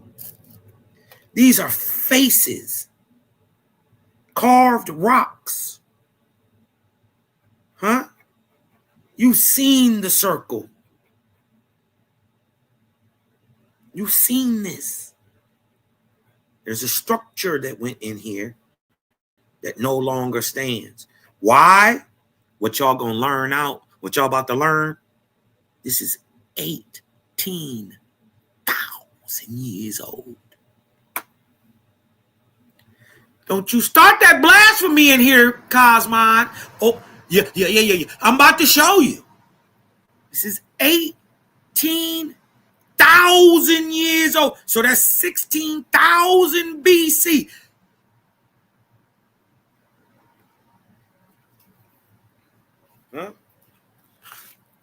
Why does it call to you like it called to me? I know what you do here. This is your so-called place where you do your spiritual dances. This is where you had family reunions. They never told you that you was communing with your ancient ancestors also, not only your living ones. Uh-oh. That put a whole different spin on family reunion, don't it? It's always deeper than it looks. Always. Even the lies. All you got to do is find the truth in it. And the truth, 9 times out of 10, is in you. You just denying it. Used to hold wooden poles in place. Over time, the organic materials decayed, leaving only the ring of stones behind. It's a simple, believable explanation, But it doesn't fit all of the sites. Some circles are far too large or perfectly aligned to make sense as homes. Others sit on rocky cliffs where people They're were not unlikely homes. to build at all. That's where the mystery deepens. When you walk among the trees on Beaver Island and come across one of these circles, there's a feeling that's hard to describe. Look at The it. air feels still, like the place is holding its breath. You can hear the lake in Huh? You don't know what that is? It's the goddamn sky. Ooh, it's the sky. They marked it out on the ground. Your ancestors were unbelievable.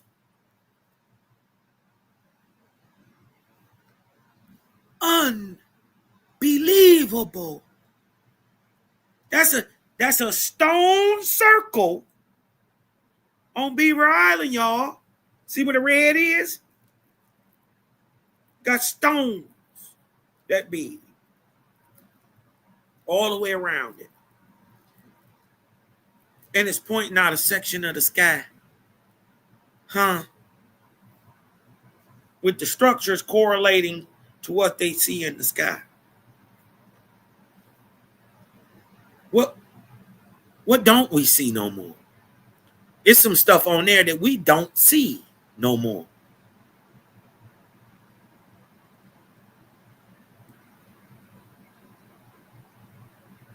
They try to play our people like they was this dumb, primitive. I'm telling you, ain't nothing new under the sun. You had vehicles of transport today, you had vehicles of transport then. You had cities, populations, science, light. Now you got it, you had it then.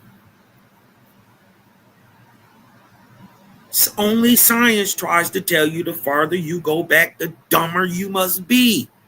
No, that's only because these people who spout most of the scientific theory can only trace themselves back 1,000 years, and they are in caves. So if they stupid, you must be. But remember, they wasn't here with you. Ooh-wee. Don't matter if they was black or white coming from Europe or Africa or Asia. They weren't here with you.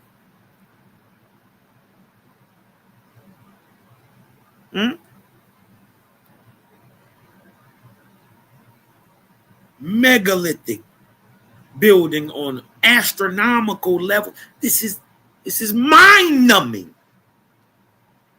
But how is Owaspy showing this? It's saying, well, nigga, I'm the creator. I created all this shit, and I should have the answers. If I was going to put it in a book, it'd be a simple thing, right?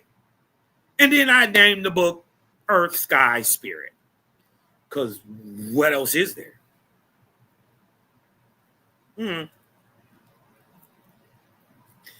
Guess what? We got that book. And it's explaining these mystery copper people in Michigan. Nigga. the distance, the soft crash of waves, but around the stones everything seems strangely hushed.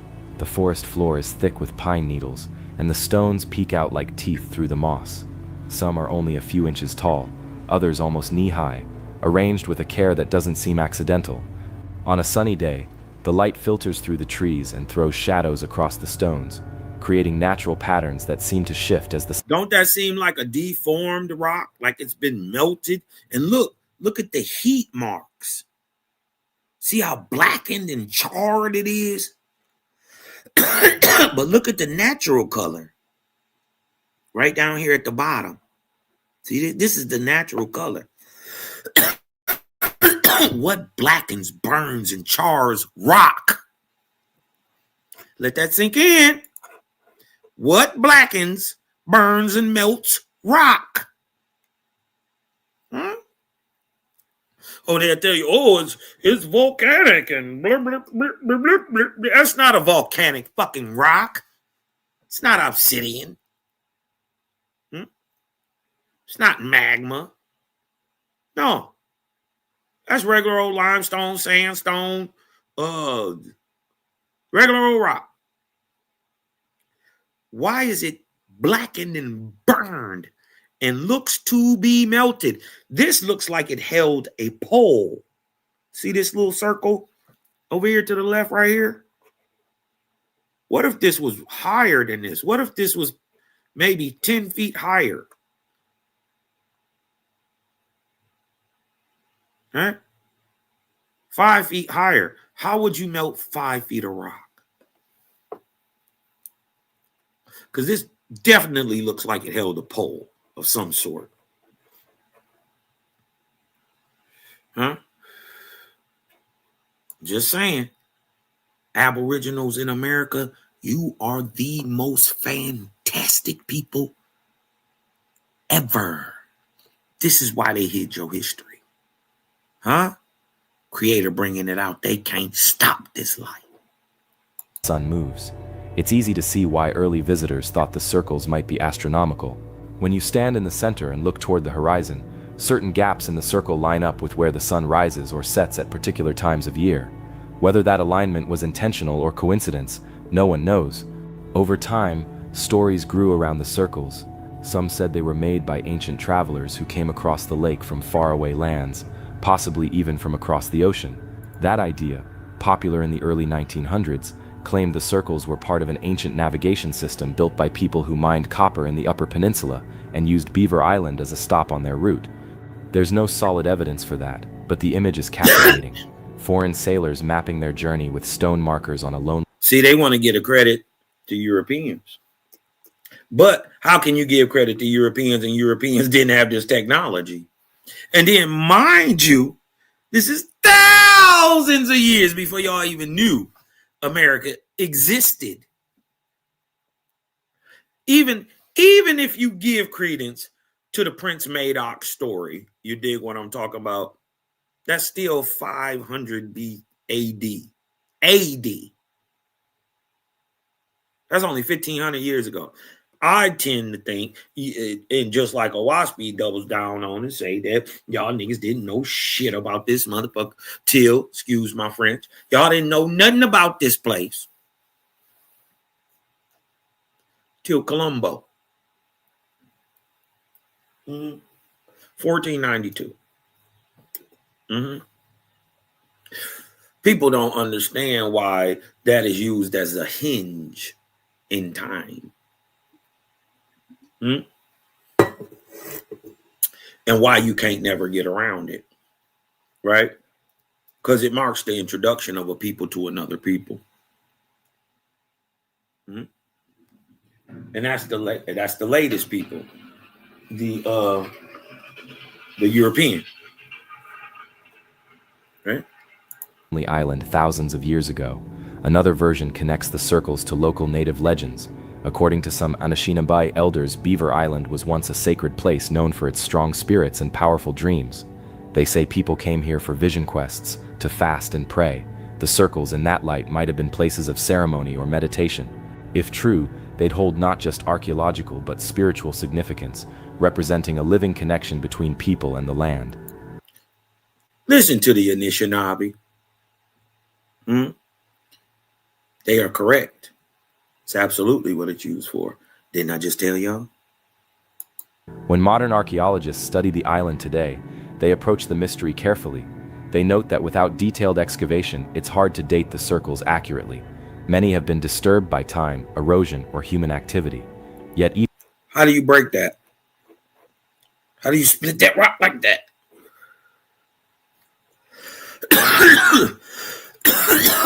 Again, another burn, charred.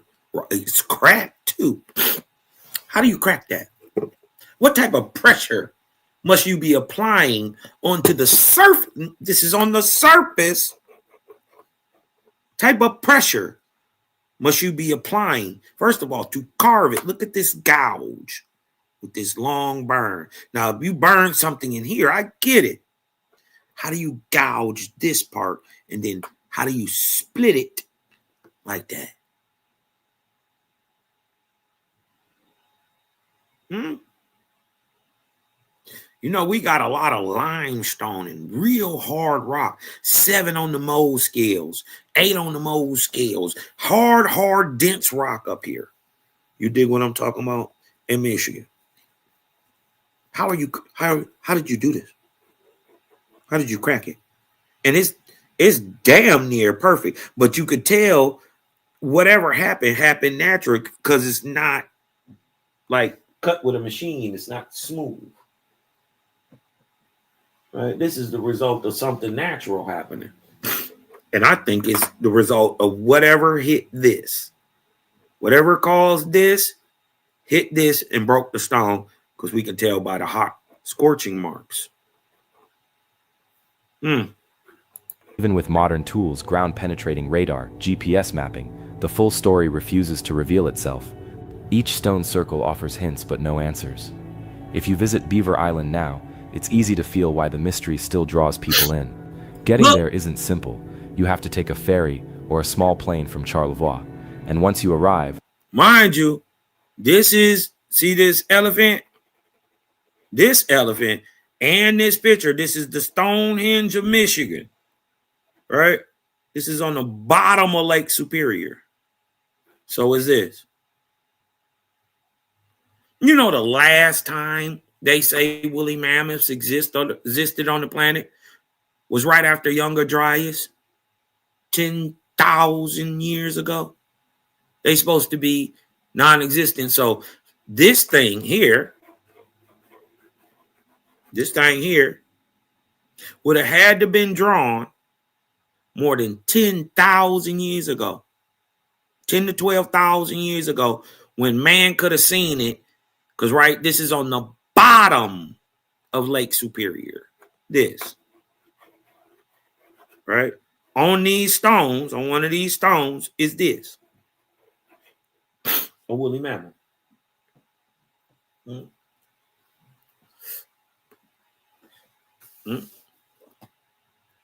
Called the great mystic animal, the Hogawata.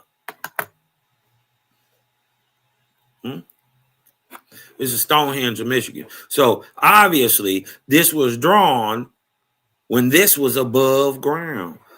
This ain't been above ground, y'all, since prior to Younger Dryas, 10,800 BC.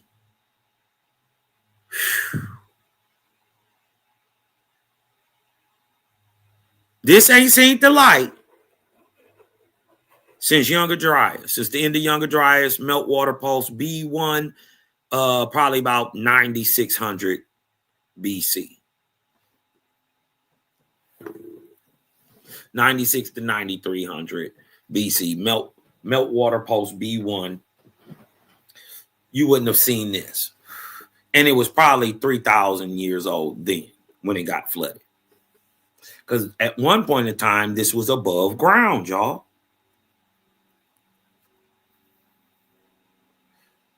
Huh? And this thing so old, it aligns to the true north is not right on this Stonehenge. If true north was right on this, the true north would be somewhere around Nova Scotia, going up through New York, right there in the North Atlantic. That would have been true north. That would have been where Antarctica is. Guess what? This alignment aligns with the pyramid of the sun, which is 15 degrees off from true north. Guess what? That would have put, if you astrologically move the time back, astroarchaeology and move the time back, guess what?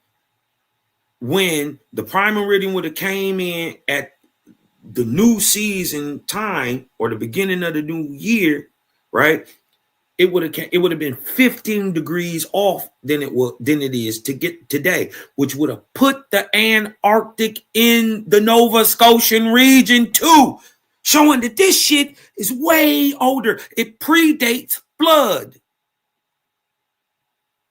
This stuff, right, especially the Stonehenge and places like Temple of the Sun and Tiwanaku are better than 24,000 years old, y'all. Way older than they try to tell us. But the Mayans told you. The Incans told you. The Aztec told you. Nigga, we didn't build this. This got found here. When we got here, this was already here, and this was the home of the gods and the ancestors. We just built on top of this. Every one of them told you they didn't build anything. Right? Because by the time our ancient ancestors got there, right, the modern Indians, right, the Angwigan, mind you, the Iroquois still call and the Algonquins still call themselves Angwi to this day. It means aboriginal. It means indigenous. It means first of men. It means upright talking animal. But we gonna get into all that, right? Let's keep cooking. The island feels far removed from the rest of the world. The roads turn to dirt, cell signals fade, and the sound of the lake becomes constant. When you find one of the stone circles, it feels like stepping through time. You can imagine the people who placed those stones, maybe singing or marking a season, their lives tied to rhythms we no longer understand. Some visitors leave small offerings, tobacco, shells, or wildflowers out of respect, though most just stand quietly, trying to feel some trace of the past. Whether you believe in energy lines or just human history, there's something undeniably powerful about standing inside a circle that has survived thousands of years. The Beaver Island stone circles remind us how little we truly know about the deep history of North America. They're small and unassuming, yet they carry echoes of a time before written language, before modern borders or names. Maybe they were dwellings, maybe calendars, or maybe something we can't yet imagine. Whatever their purpose, they hold a quiet kind of truth, a message carved not in words but in stone, waiting patiently in the northern woods. And as the sun sets over Lake Michigan, lighting the water with gold and crimson, you can almost sense those ancient builders watching the same horizon, measuring the same light, and wondering about the same mysteries that still capture us today. The lost copper fort near Ontonagon. Deep in Michigan. This is Ontonagon. They dog don't say it right. It's Ontonagon. Right? But if y'all remember earlier, my brother Tim Washington was telling y'all about the Great Walls up here. Listen, man, Michigan is out of control. I'm going to tell y'all 2 states y'all got to see before, just because we got the most massive geoglyphs. There's some other ones out there. And wait till y'all see my build on Utah. Ooh. Boy, they had a society out there in Montana and one in Utah. Oh, Lord. The remnants of it is what we call Yellowstone. I ain't saying none of this. Don't be holding Cosmo to this. Cosmo, you be saying. I just show you what it say. I'm not saying this. The text saying this. You got to explain how this text knew in 1881 when nobody knew. We didn't even find none of this shit. They didn't know it existed. So how a white boy from Ohio get this information? Well, the white boy said it came from the creator. He didn't know a word of it. None of it. He read it just like you read it. And found out the information just like you found out the information. Yeah. So we don't even play the racism stuff over here. It's too low vibratory to actually raise up to do something good for the people because you hating all the damn time. If you in that mode, you can't do nothing good for the people. Nah. You dig what I'm talking about? It just come off as fake. But like the brother was saying earlier, you dig what I'm talking about? These the walls, these the remnants of massive building structures in northern Michigan, man. This is crazy. This is crazy. And they'll just try to tell you, oh, this is natural. Bro, that's cement. I don't care what nobody try to tell y'all. If I ain't never seen it in my life, that's cement. What creator said he came down here and taught the people?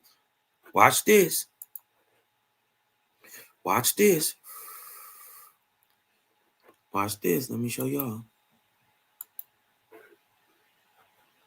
To teach him, man, to compound clay with lime and sand to hold water. To compound sand, to compound clay with lime and sand to hold water. Look at it. That is what we call hydraulic cement, or AKA quickcrete. Look at it, y'all. Look at it. I'm not making none of this up. Share out the live, thumb up the video. You dig what I'm saying? Just gonna keep cooking. The brother came with a dope video. We got information to share to the people, right? About these quote unquote mysteries that are no longer mysteries. Didn't the creator say all things shall be revealed? Everything in the dark will be brought to the light. Things that are in the light already will be made everlasting. So now it's time to learn the stuff that we didn't know. And the gang is in the forefront. Michigan's Upper Peninsula, along the rugged shoreline of Lake Superior, lies the small town of Ontonagon. At first glance, it's a quiet, windswept place surrounded by forests and... It's called Ontonagon. It's got a kind of like an N and a K in it when you say it. But they spell it like this, Ontonagon also. So he's not saying, but he's not saying the N right. It's Tonagon. He's saying Ontonagon. It's Ontonagon. But I just want y'all to see that. That's goddamn concrete. Why is it here? In the middle of nowhere. In northern Michigan. We just found out why. Rocky outcrops. But beneath its calm surface is one of the state's oldest mysteries, the legend of a lost copper fort said to have been built long before European settlers arrived. Some believe it was an ancient fortress made by a forgotten civilization. Others think it's evidence of old world visitors, possibly miners from across the Atlantic who came to harvest Michigan's rich copper deposits thousands. Well, they couldn't mine their own, right? They couldn't mine their own, but you're going to come to Michigan and get some copper, make it make sense. The math ain't mathing. You can't get the copper out of your own veins, but you're going to go somewhere else and somehow get theirs? Yeah. Nah, bud. That didn't happen, bud. Huh? These people already had the technology. Huh? Mind you, niggas be hating and all that. You dig what I'm talking about, but Wasp say, I ain't say it. Creator said, Europeans as we know them, right, only extend back about 2,000 years. So why? Yeah, we could hate, But you'd be hating on yourself. Because who they descend from? Uh-oh. If, as we know, they only been around 2,000 plus, huh? Then who they come from prior to that? Uh-oh. Ruh-roh, Raggy. So, yeah. Dodge the hijack, y'all. Of years ago. The Upper Peninsula is famous for its copper. Long before Europeans set foot in North America, native peoples were already extracting pure copper from the ground and shaping it into tools, weapons, and ornaments. Archaeologists have found thousands of prehistoric mine pits scattered across the Keweenaw Peninsula and Isle Royale, some stretching back nearly 7,000 years. But it's what's rumored to have been found near Ontonagon. Listen, 7,000 years, right? 7,000 years. That's what he said, right? That only leaves you in 5,000 BC, right? But remember, we talking about the 22nd arc cycle. Let's blow this up right here. The 22nd arc cycle right here. A 3,100 year period from 7,053 to 3953 BC, or from 7,000 to 4,000 BC, right? Or 8,900 years ago to roughly 5,800 years ago is the time that we talking about. And guess what? 5,000 agrees right in the middle with what Owaspi saying. We find it. How? Owaspi just told you in 7,000, starting in between 7,000 and 4,000, I taught these niggas all this stuff.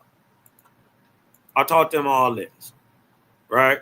Canal making, compounding clay, how to find the rise in the level and the force of water, teaching the people hydrodynamics, fluvial sciences, how to smelt and burn and find copper, ore, and silver, gold, lead, right?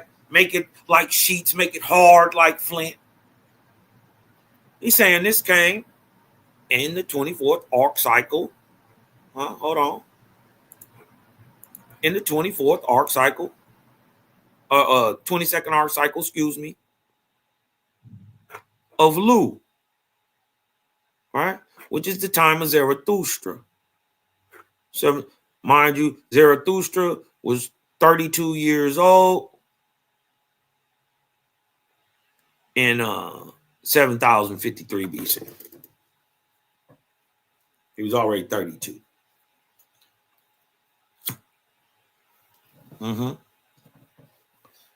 So we talking 1,500 plus year previous starting time for this understanding. Because in 5,000 BC, like they just said in the thing, it's already a proven science doing what it's doing. It exists and they can prove it. Why is it smack dab in the middle of when Owaspi say it's going to be? How they know this in 1881? Nigga, nobody knew this in 1881.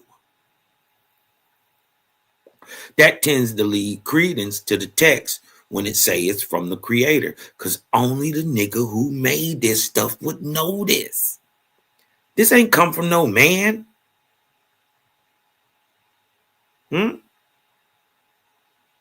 It had to come through a man, or else how would you get a book? Yeah, they don't just magically appear.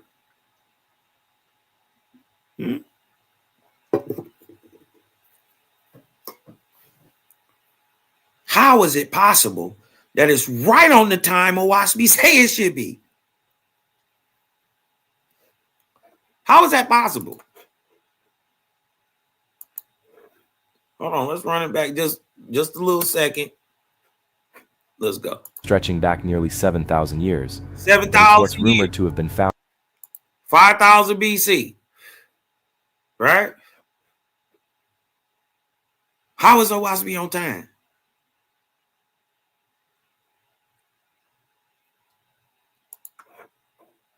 Near Ontonagon that keeps historians, treasure hunters, and locals guessing. You're going to lose According to on this 19th one, century Cosmo. reports, early settlers and explorers heard You're gonna stories lose from them the on this. Ojibwe about an ancient fort near the Ontonagon River.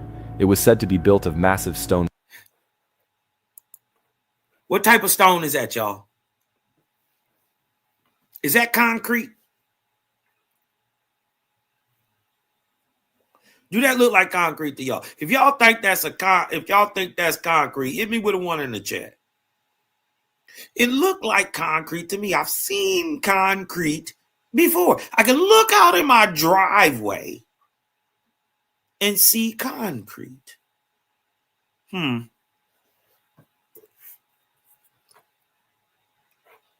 What do that look like to y'all?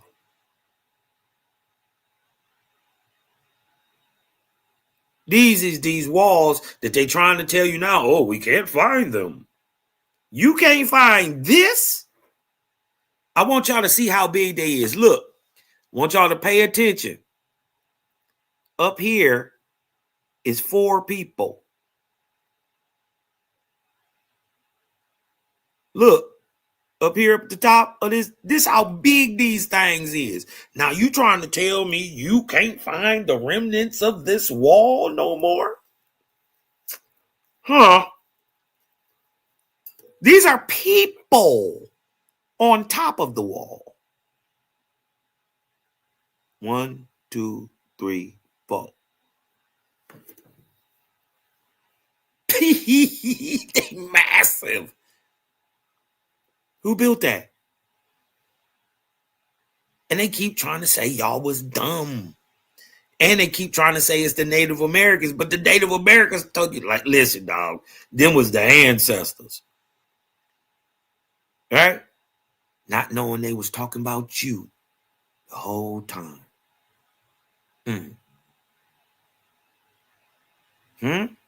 This is the importance of this information. And this is why now, I'm going to push this Aboriginal paradigm. They shouldn't have never told me. You thought you was going to keep this quiet and I knew? Not a chance. Blocks, unlike anything known from Native American construction in the region. Some early accounts describe it as being surrounded by a ditch or embankment, with walls so heavy and weathered that they appeared to have been there since the dawn of time. No one could agree on who built it or when, but everyone who saw the ruins agreed it didn't look natural. In the mid-1800s, copper fever swept through Michigan. Prospectors scoured the wilderness for veins of the shiny metal, digging new shafts wherever their compasses and luck took them. During this time, explorers rediscovered what they believed might be the remains of that legendary structure.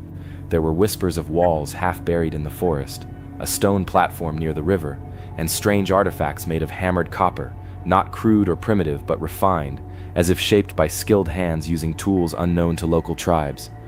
The story caught the attention of historians who were already fascinated by Michigan's ancient copper culture.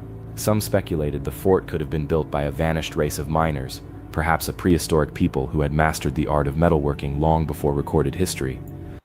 Uh-oh.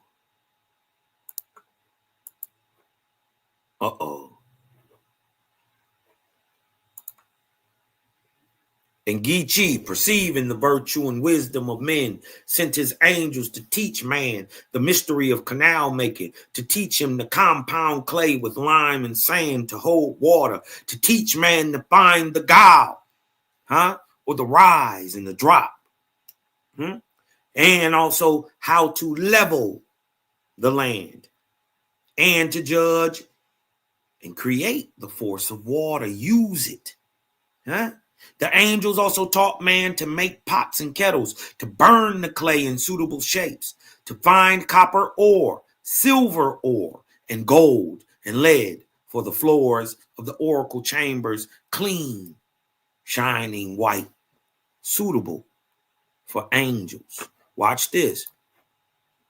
Let's just go back, right? I'm gonna let this play just a little bit more. right? I'm gonna let this play a little bit more, and then I'm gonna just get into the because we didn't heard all the questions. It's time to get some answers, right? Others pointed to the legend of Old World contact, suggesting that ancient Phoenicians, Minoans, or even Norse explorers might have sailed across the Atlantic to harvest copper for their civilizations. That idea gained traction in the late 19th century, when a handful of researchers argued that Michigan's prehistoric copper mines showed evidence of organized extraction, massive quantities of ore removed with fire, stone hammers, and primitive levers. They claimed that so much copper had been taken that it couldn't possibly have been for local use alone. One theory proposed that as much as 500,000 tons of copper. OSB bet not never tell you where it go. Huh? Not only, let me just drop this little faith as FYI. You dig what I'm talking about? They found this metal in the Mediterranean, y'all. In the Minoan society, 3000 BC, 2000 BC, already old. They found this copper. Huh? In them great societies over there in Carthage. Even down, that's all the way in the 200s, 400s, 800s BC. They found this metal from Michigan, made into chariots, made into different war weapons, made into all types of things that you can make bronze and copper from. And then the dope part about it is when you add tin to copper, you get bronze. But Michigan's is a little different. So when it's already got tin in it. The creator taught the people how to smelt the tin out of the copper. 7,000 BC. This is why it's already working in 5,000 and they can prove it. Had been mined before Columbus, a staggering number that seemed to demand a larger explanation. But there's a problem. No one has ever found definitive proof that the fort existed in the way the stories describe it. Despite dozens of expeditions, no archaeologist has uncovered a verified stone structure that matches the old descriptions. Some researchers believe the fort might have been a natural rock formation, mistaken for man-made walls. Others think parts of it could have been destroyed during early mining operations, long before professional documentation could be done. The truth may have been lost to time or buried beneath modern development along the riverbank. Still, the legend persists. In Ontonagon, you can find old maps that mark the supposed location of the site, just upriver, where dense forest and tangled undergrowth make exploration difficult. Some locals tell of strange metal fragments found after heavy rains, or of underground chambers that miners stumbled upon and sealed off decades ago. Even today, the woods around Ontonagon carry an air of secrecy, as if they're hiding something ancient beneath the moss and leaves. Modern archaeologists remain cautious. They acknowledge that the Upper Peninsula's prehistoric copper miners were highly skilled, but their techniques fit within what's known of indigenous technology. Native tribes like the Ojibwe and their ancestors had a deep understanding of the land and its resources. They didn't need outside influence to mine copper effectively. Many experts argue that crediting distant civilizations like the Phoenicians or Vikings distracts from the impressive accomplishments of the region's native peoples. Yet for some, the mystery of the lost copper... I want you to wrap this in your mind. This is how they were smelting ore, right? And we're just going to jump into it, right? But now we can put a date on this. I want y'all to wrap y'all mind around this. See this large furnace that they were using to smelt iron? Many of these things are 18,000 years old. Let that sink in for a second. Huh? It's a sink. It's a sink on your doorstep right now. Let that sink in for a second. Many of what you are looking at is dumb old. 18, 17, 16, 15, 12,000 years old. way older than they thinking. Huh? Because they think you're dumb. They think you're stupid. They don't know that many of the luxuries we have today, we had 20,000 years ago. Hoodies, shoes, soft cloth shoes with rubber bottoms. Parkas, shearlings, jeans. What?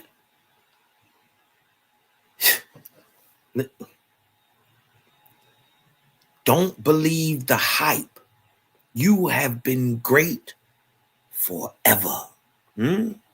Fort still feels unresolved.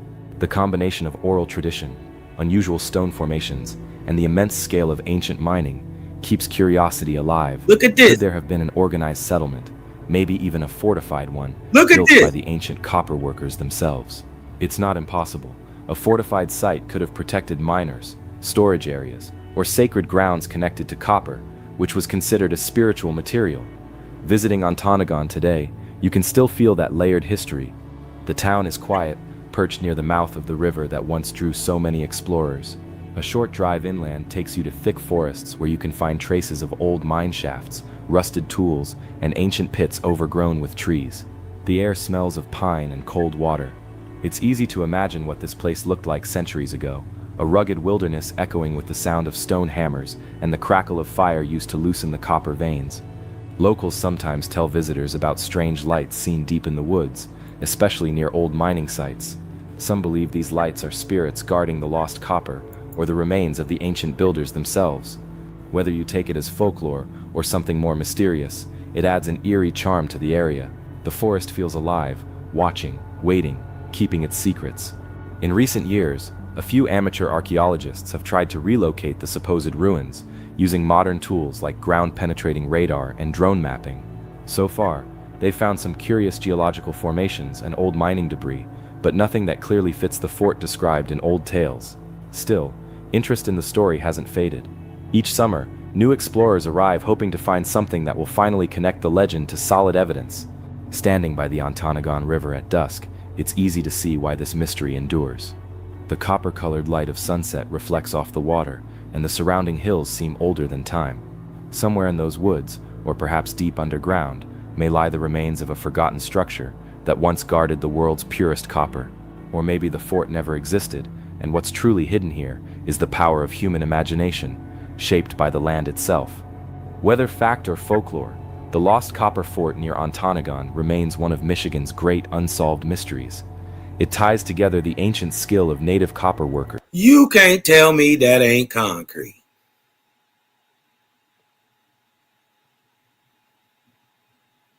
I think these is those walls that they saying they can't find no more. See how big they are? See the ground down here? See how big they are? That's why the people looked at so little next to them. They big as the trees, bigger. You dig what I'm saying? But let's go see. See, this the dope part. You ain't got to really do nothing with Owaspy. You dig what I'm talking about? This is why Battle of the Holy Books is so important, because if you saying you got a book purportedly from the creator, why don't you let it speak for itself? Why don't you let it speak for itself? This is why they don't like dealing with us, because we hard to deal with.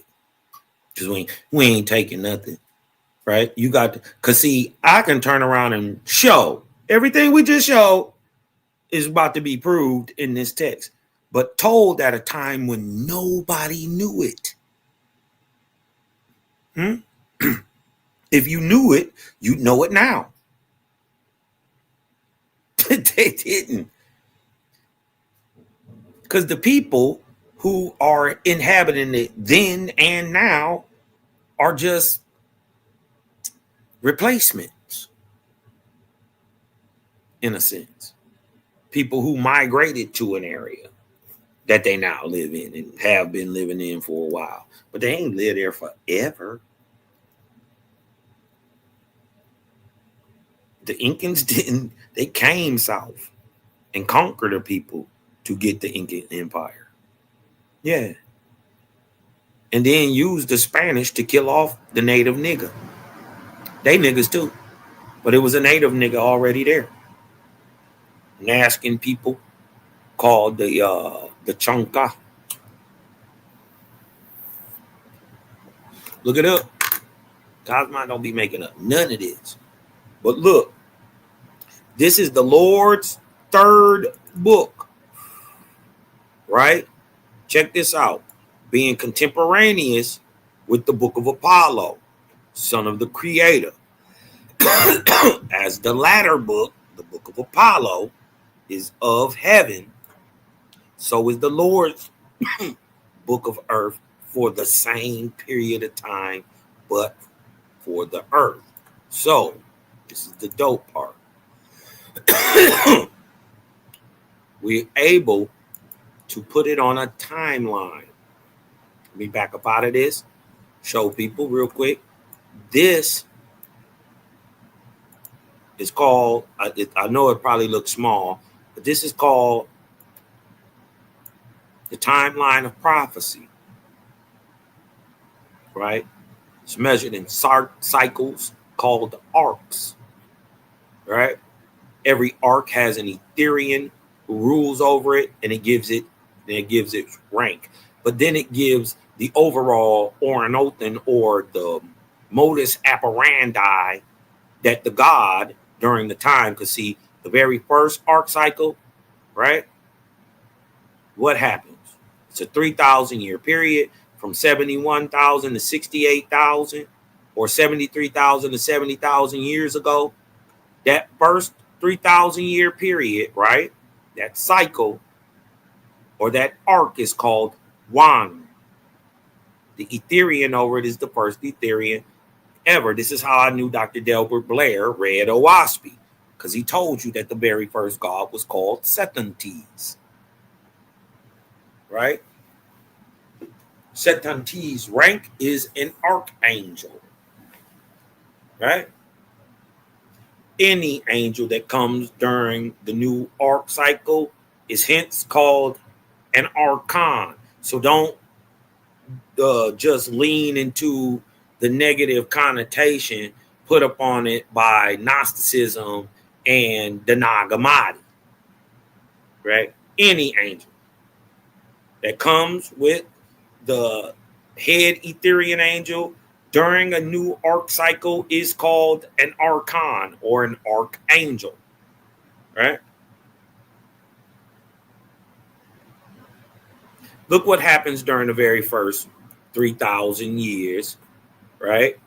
Upright thinking man was created, called your ions, your mound builder stock, your walled city builders. These also the people who build cities in the trees, right? So if you ever see them build cities in the trees, they come from this shit. Biblically, they are tied, they would be called Abel, right? But what you want to notice and key in is that every arc cycle has a period and a name and an Ethereum that runs it. So they said the time of Apollo correlates with the third book of the Lord. So we look down here and see that the Ethereum running it is Apollo, right? And the third book of the Lord that we about to read correlates with this arc cycle, which is the what?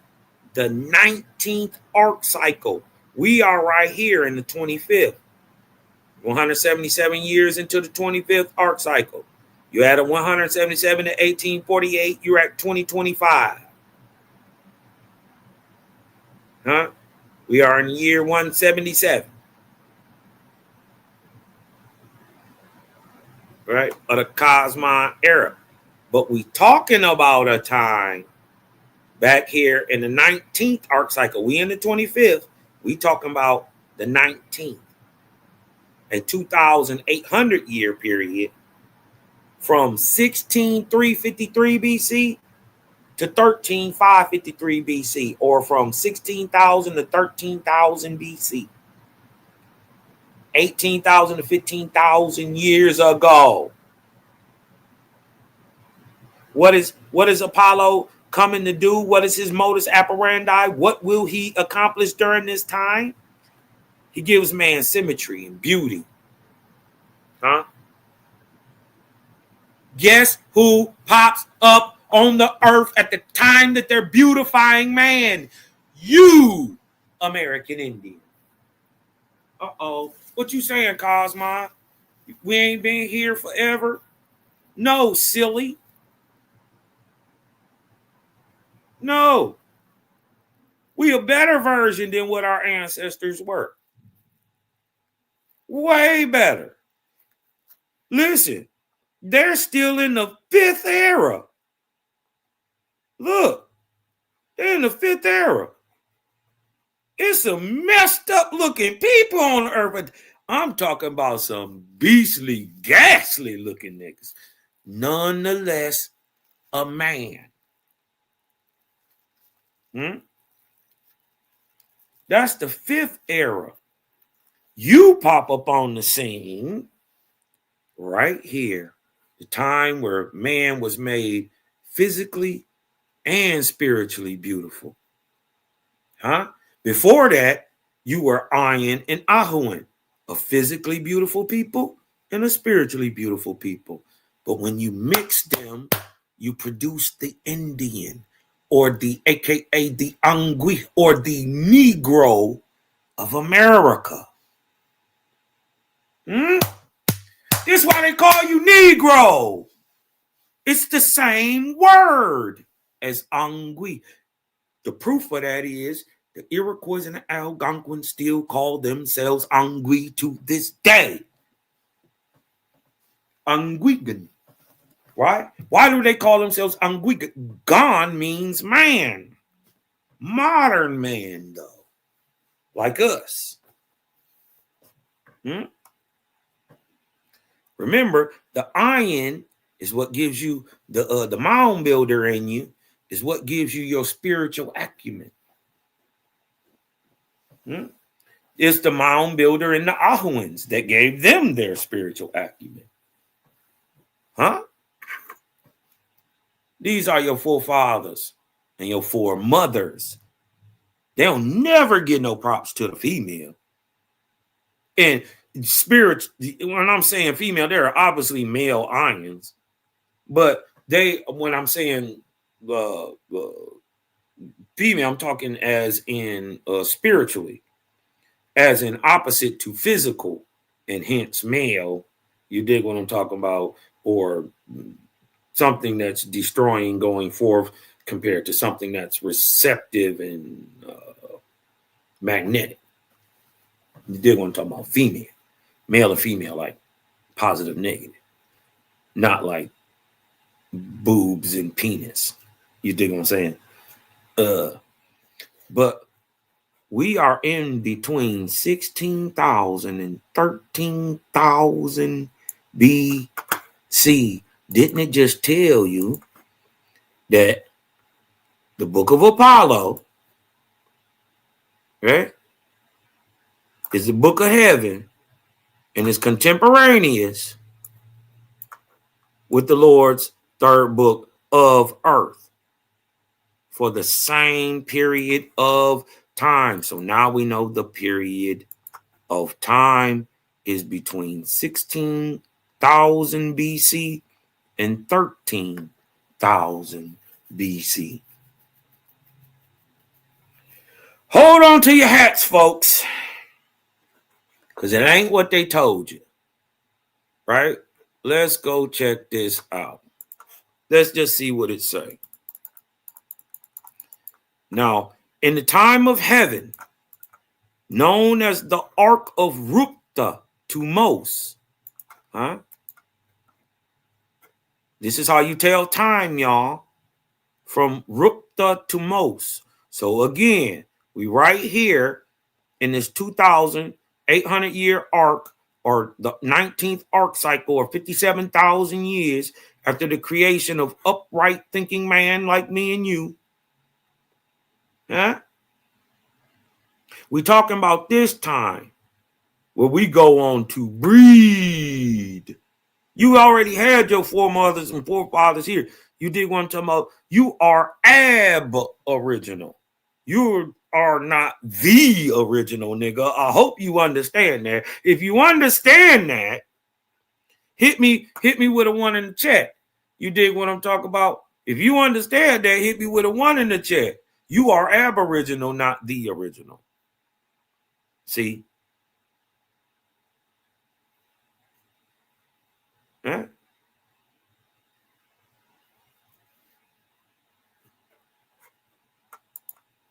So we know where we at in time when we about to read, right? Dig this. Let's just see what it say. And oh, hold on. I was supposed to show I did show root to the most, right? In the time of the heaven known as the Ark of Root to Tamos, 16,000, 13,000 BC, the Lord, not creator, the Lord descended to the earth in a sea of fire to the land of Gautama. This is America, right? And he spoke, and the Lord spoke over the land and over the waters, calling and speaking. Where are the ions, the mound builders? Where are they? The chosen of the Lord. Why is he calling them chosen? Because the mound builders chose the creator first. It's got to be a your own free will. If you want to be one of the chosen, you must first choose.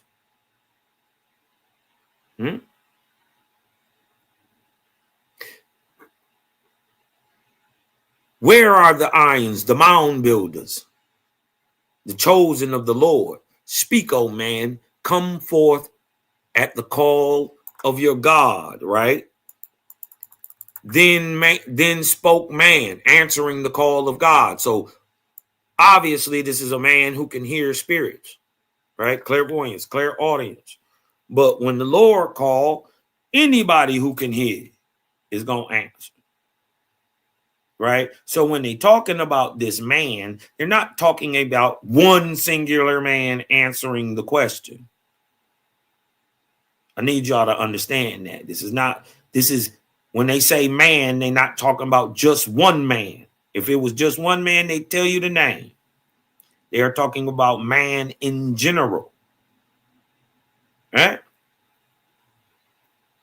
So when the Lord calls, it's not in a voice you can hear like in your ear. It's a resonant frequency, right? Same thing you feel in the day, right? Then spoke man answering the call of God, saying, more than 1 million, more. He says, where are the ions? Where are the chosen of the Lord? Man answered God, saying, more than 1 million, more than 2, more than 4 million are your people, O Lord. The Lord inquired, where are my people? Now, don't y'all know that the Lord knows where his people is? But he's asking them to think the same thing that he's asking us to do right now. We're recognizing that these mound builder cultures, these little people, mind you, they're not really tall. Not that there weren't regular sized ions. There were ions of every height. There were obviously Ahuans who were mothers were iron. Da-da, father's iron. You dig what I'm saying? So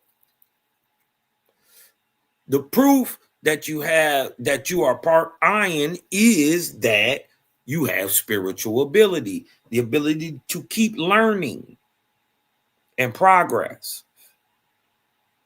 That is a genetic thing. You can see that on earth today. Some people have it, some people don't.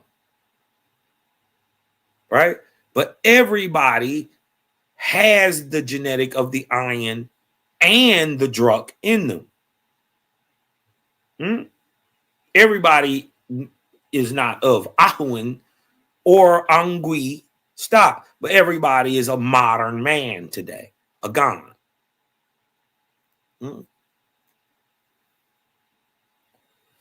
But they're different. It's not a different breed. There's different phenotypical expressions, because in a sense, if you peel the skin off, everybody's the same. But depending on where you are and what your skin color is, your skin color can be advantageous to taking advantage over the environment for brown skin and for lighter skin. Lighter skin will be more useful in colder regions. Simple. So it makes sense why we see them come from these regions. And it also makes sense why the predominant, overwhelming amount of people on the world are melanated, because they live in temperate subtropical regions for the most part, high sun for most parts of the year. So makes sense. The Lord inquired, where are my people? Where is the place and boundary of the sacred? Understand, he knows. He's just asking the question. Do you know where? Right? Where are the sacred people? Ask yourself this question today. Where are the Ayans whom I delivered in the time of the flood? Huh?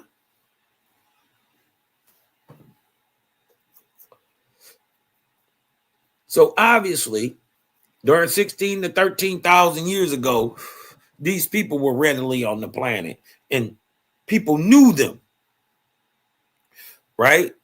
Or knew of them. Because remember, these would be the mother civilization of the Americas. First would be the mound builders. Before Olmecs, this is shit. Thousands of years before. Right here is we 16,000. We don't see real Olmec stuff to about 7,000, maybe 6. You dig what I'm talking about? Right when Owaspi say it should be. But we talking about a time 10,000 years before that, 9,000 years before that, y'all. He asking, right? Mind you, it's only been about 6,000 years since the flood at this point.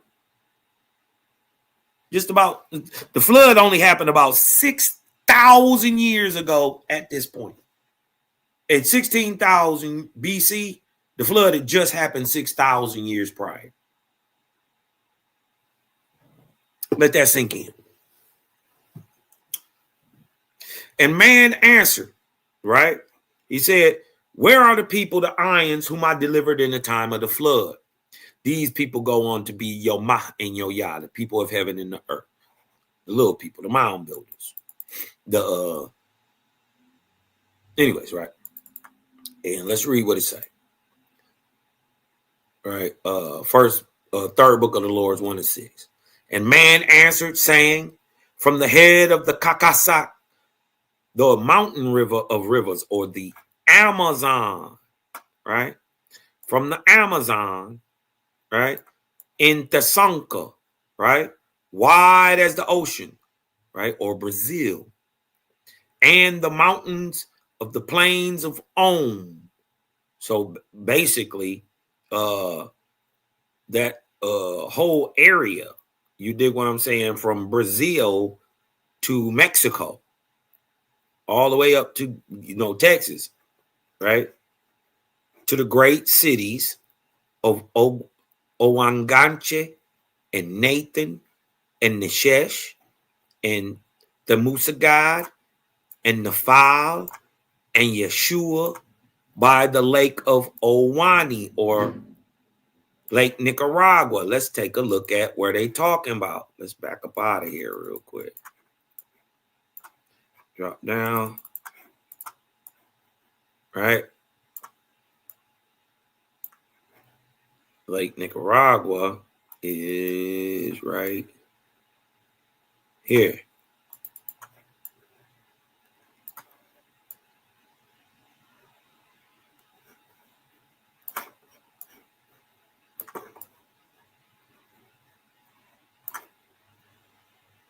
Hold on. Watch this. Hold on.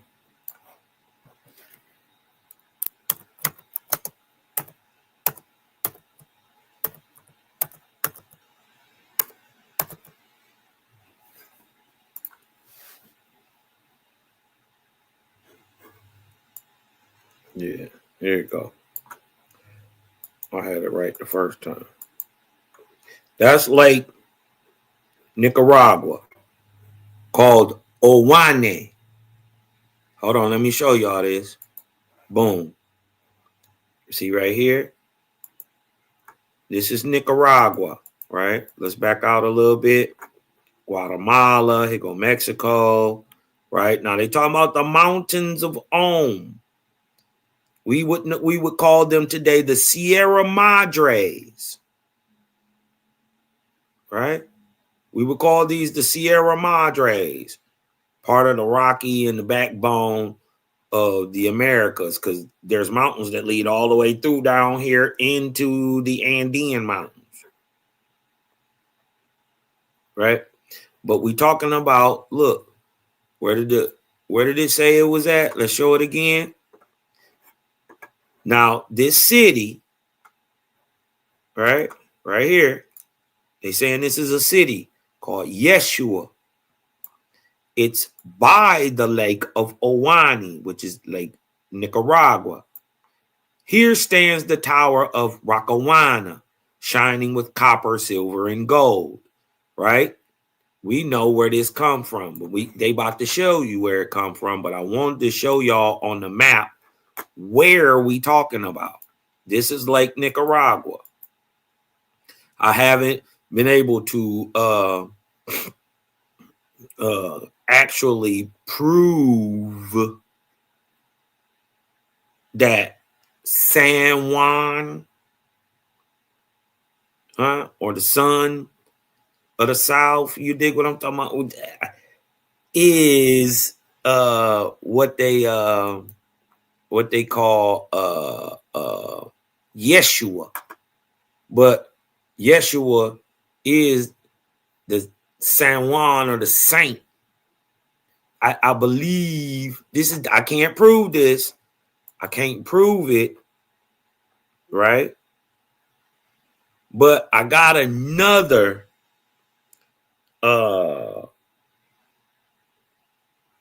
place in that could be the city of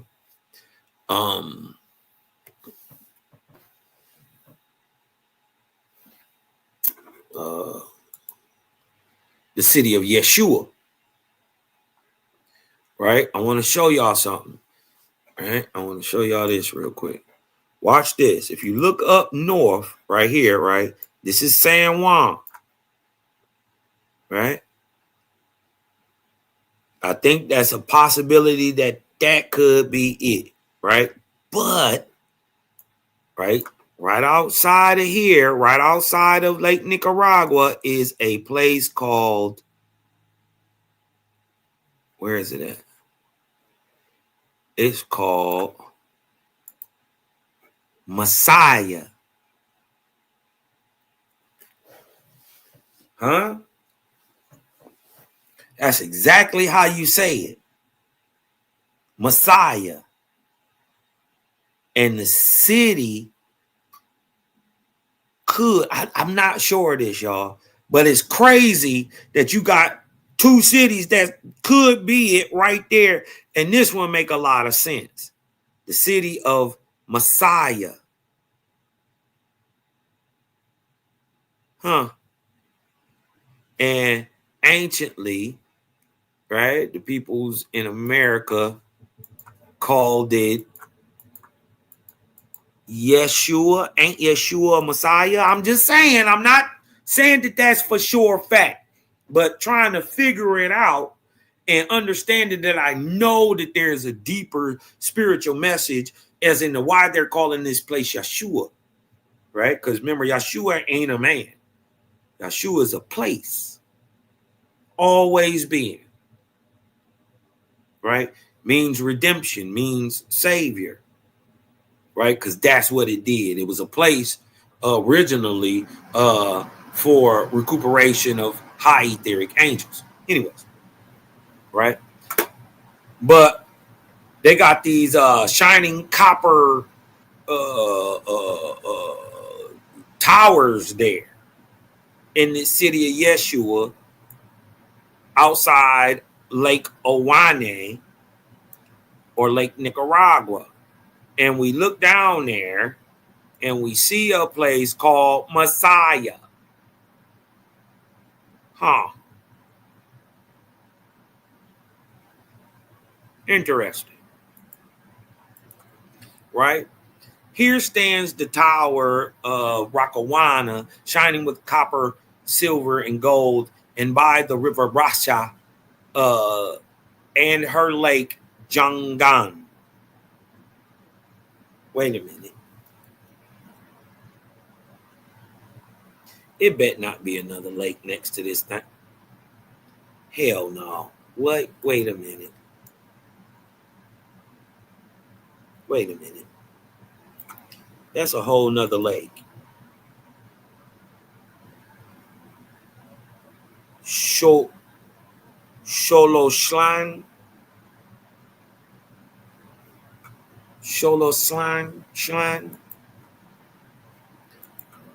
It said, here stands the tower of Rakawana, right? And by the river Rasha and her lake Jangan. Okay, first of all, why is it a lake, another lake right here, right? Another lake right here, and is it a river there? Let me see. It better not be no river there. Hold on.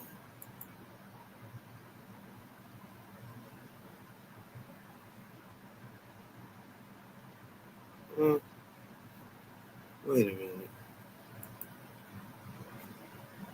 And right here is the city of Messiah.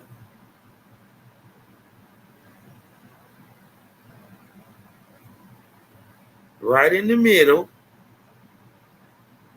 of the two lakes.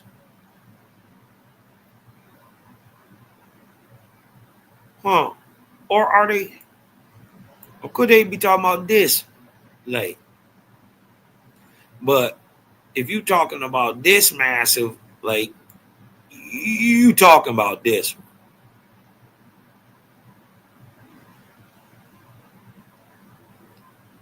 Huh. Right in the middle of them, which they say is a city called Yeshua, is a city called Messiah. Huh.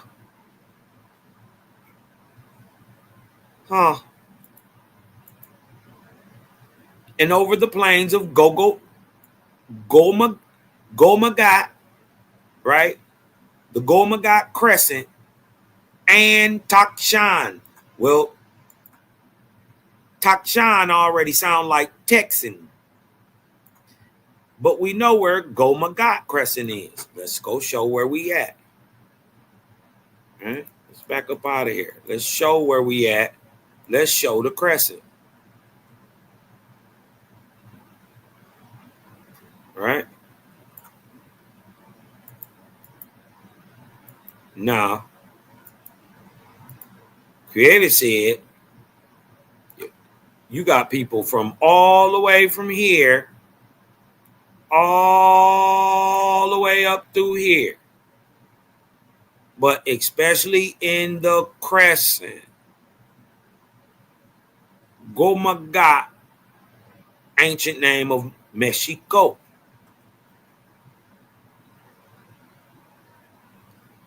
Huh? The crescent, Gomagat. Hold on. Right here.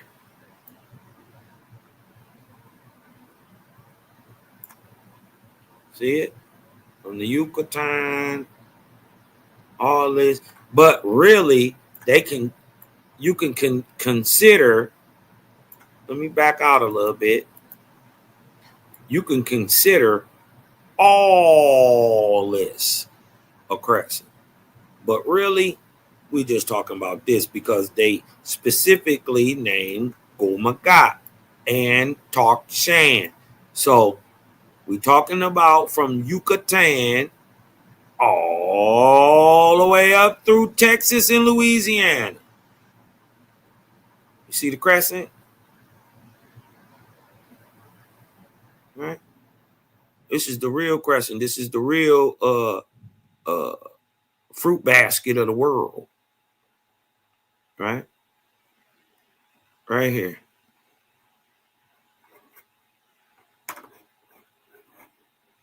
Let's get back to this. Right? And over the plains of Gomagat and Takshan, where they build great boats with cross beams and sails of cloth. So they saying in this region, all the way up here to Texas and Louisiana, they builders of great ships.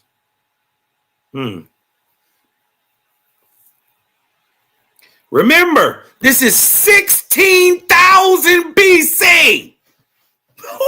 Wrap your mind around that.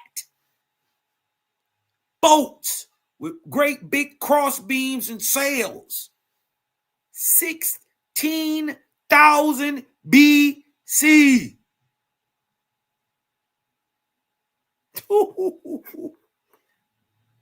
Ooh. Watch. Right? And over the plains of Gomagat, right? Which is Mexico, the crescent, and Takshan, which is Texas and Louisiana, right? All the same area, which I propose to be Atlan. That is your ancient Atlantis right there. And I think, well, Atlan and Atlantis is Mexico City. Mexico City used to float on a man-made sea, y'all. Y'all got to remember that. Kukulkan let them there. There was a sea there. There was water there. That's why it's sand there now. Because Atlantis didn't sink down, it dried up. Right? They just don't understand it. Atlantis and Pan don't got nothing to do with each other for real, other than one is a result of the other. One rose up, one went down. Pan went down, Atlantis rose up. I just think Atlantis is Mexico City. And it's still carved in the concentric circles. But the most key point to it is that it's gotta be a mountain range to the north. Ooh-wee. Is it there? Ooh-wee, we'll get to it. But look, this 16,000 BC, I need y'all to wrap y'all mind around this. Where they build great boats with cross beams and sails of cloth. And to the northland of Ufsik and Ichang, where the Steel River, the canal, the Efsu begins, running to wide oceans.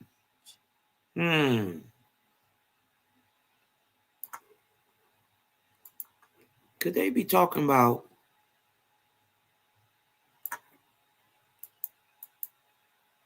the Mississippi?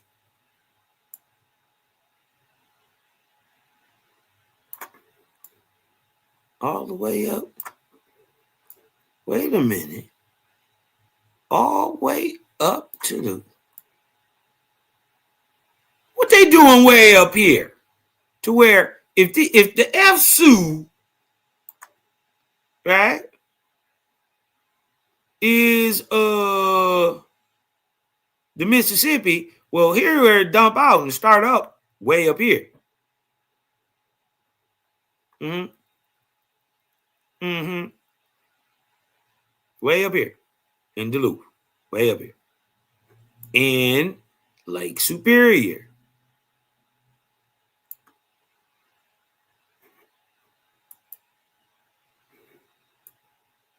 Huh? Right over here is the Keweenaw Peninsula where we talking about. This is where all the copper come from, right here, y'all. The Beaver Island place, right over here. But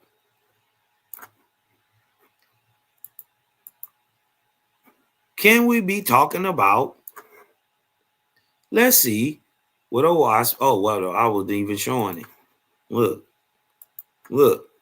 if the F-Sioux is the Mississippi, it would dump right here, right?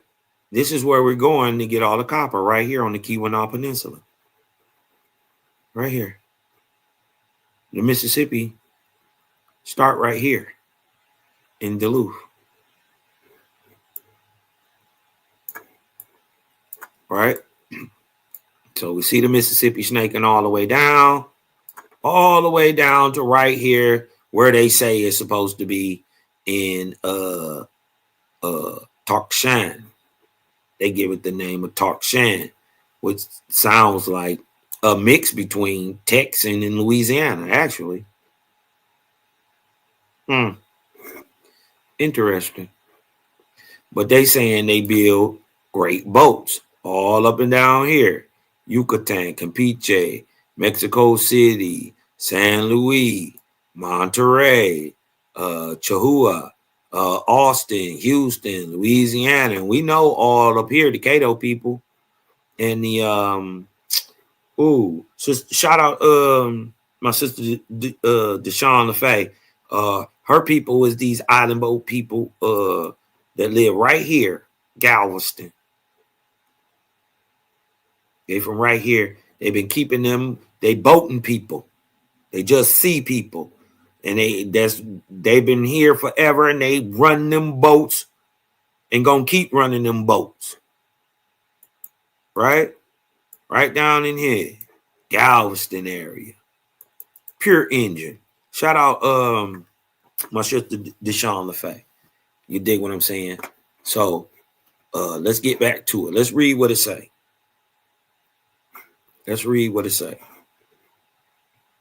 Right? And to the northland of the Upsik and Ichang. Could that be North America or the Upper Peninsula in Canada? I don't know. I'm just saying. Where the Steel River, F-Sioux begins. I think that's the Mississippi. Running to wide oceans, which would be the Gulf of Mexico and Lake Superior. But look, Vede and Sagin, or Lake Superior and Lake Michigan, where the Ahouans, the copper-colored people, dig deep down and bring copper, silver, and lead in boats to the king of Avaya, our Ahouan monarch and good protector. So now we know who was in Yeshua.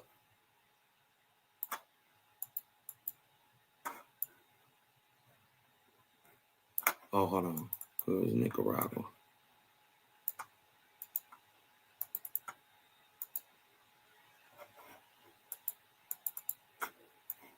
Right here.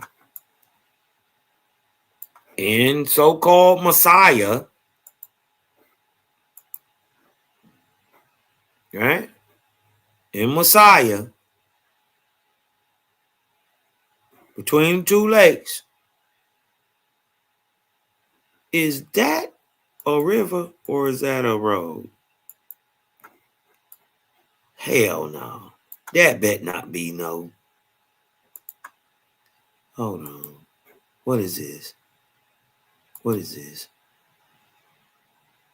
That bet not be no river. That bet not be no river. Okay, this is a road. Okay, this is a road. Boom, going into Messiah. What's that? Is that a road?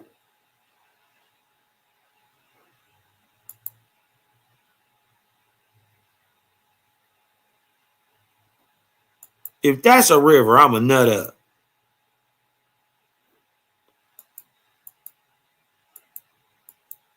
That bet not be a river. Oh no, that's a road. Okay. All right. All right. It's a road. But now we know where a lot of that, they was asking where did a lot of it go? We know in 16,000 BC, they was already mining it way up here in Michigan, shipping it down to Mississippi, all the way down here to Guatemala, to Nicaragua, right? To Nicaragua, to a place called Messiah or Yeshua at the time. You dig what I'm talking about? Hold on, let me show y'all again. We got to show you how far we come, right? They shipping it from all the way up here in Michigan, northern Michigan, way up here, damn near Canada, right? Shipping it all the way down to Mississippi, through the Gulf. Look, they call it the Gulf of America now. It's a wrap. Gotta salute my nigga Trump on that, though. That's hard. Gulf of America, that's hard. Anyways, they was shipping it down here to Nicaragua. You dig what I'm talking about? And the Russia, I believe, is they got a river that shoots through Nicaragua. And it goes, I think it's this. I think that's the river. What is it called? It's not. Is it the Rio Grande? Anyways, right. Let's get back to the text. Right. Where they sending this copper and silver and lead from up in Lake Superior in Lake Michigan.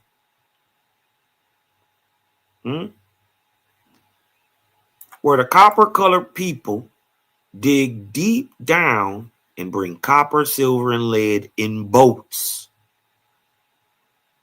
to the king of Avaya, which is probably the kingdom. Ahoan monarch, copper-colored brother.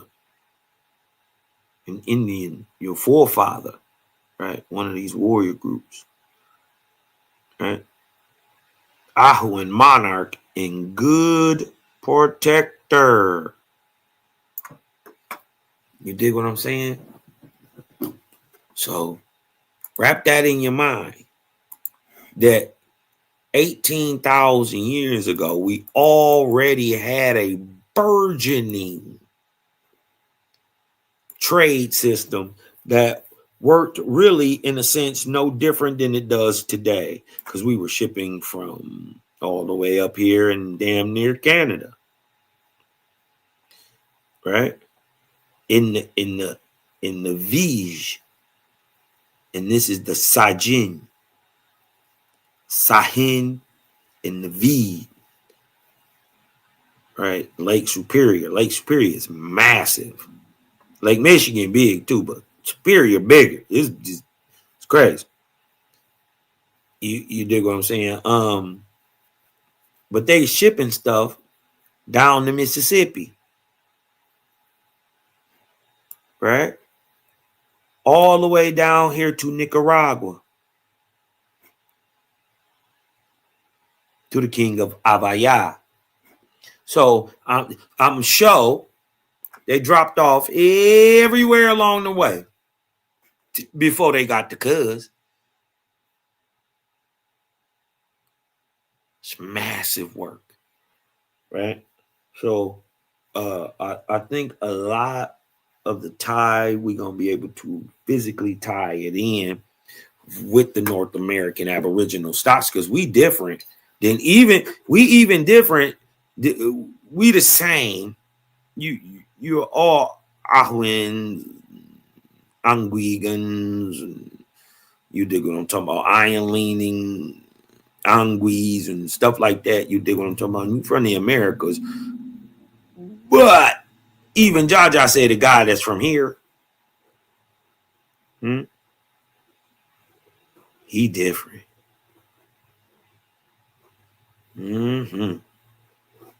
He different from up here, even from different from the people right here in the islands, and you dig what I'm talking about, and even Mexico, and even though we all come from this place, remember the oldest name is Guatemala. La means land, so this is the land of Guatemala, or the four tribes, or the crossing.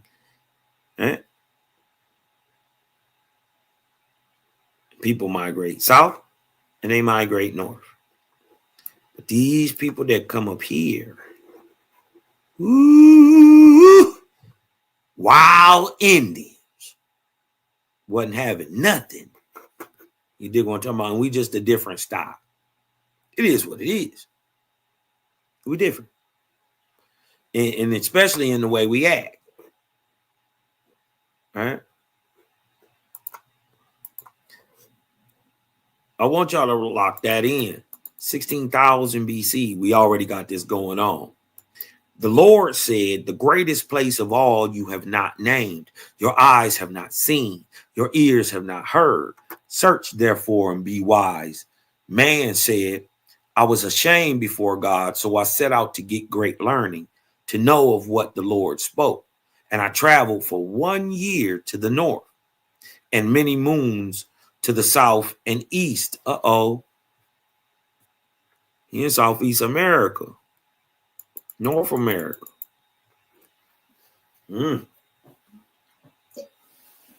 So basically, I went to the D.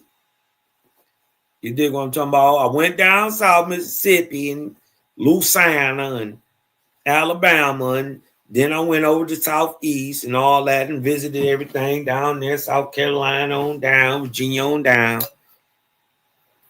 You dig what I'm talking about? Basically, that's what he said. I came to Chicago, to the D, St. Louis, Philly, New York. Then I came on down to the East Coast, Southeast. And I traveled for 1 year to the north and many moons to the south and east. And I found a rabbi or a father of great learning, both in books and spoken words, and many prophets of the Lord in the great cities. So I inquired, saying, which is the greatest place of the Lord's chosen? And lo and behold, they answered the same as I had answered the Lord. Then I came to the city of Tazunqua, a place for the yearly dance in the valley of Anauzi. I don't know where that's at. Don't hold me to it. I don't know. Right? But we do got a whatchamacallit for it.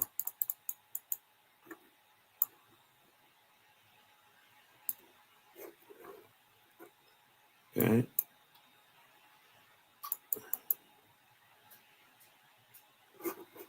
Look, it said the greatest place of all you have not named. Let's go see what 420 say.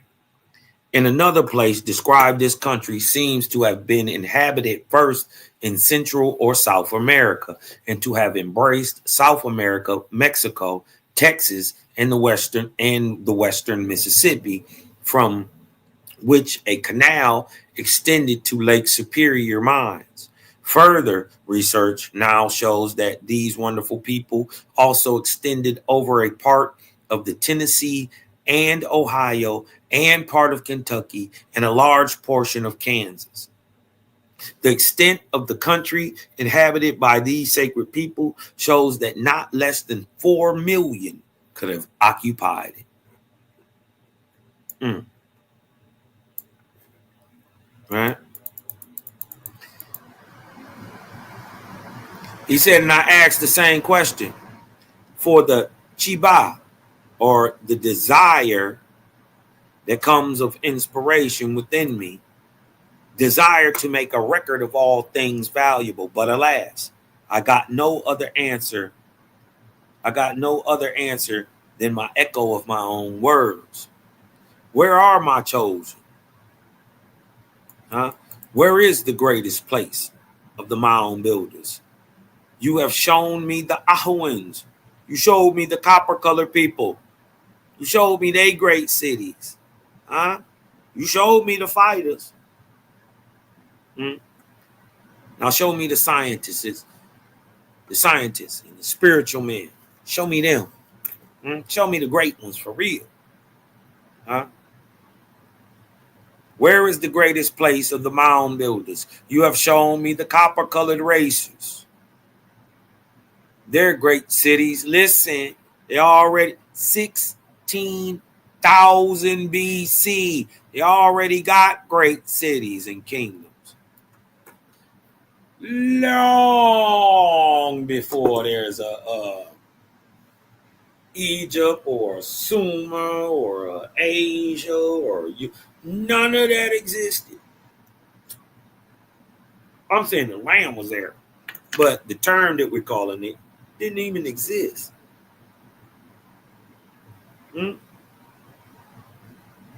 But the greatest of all you have not shown. Huh?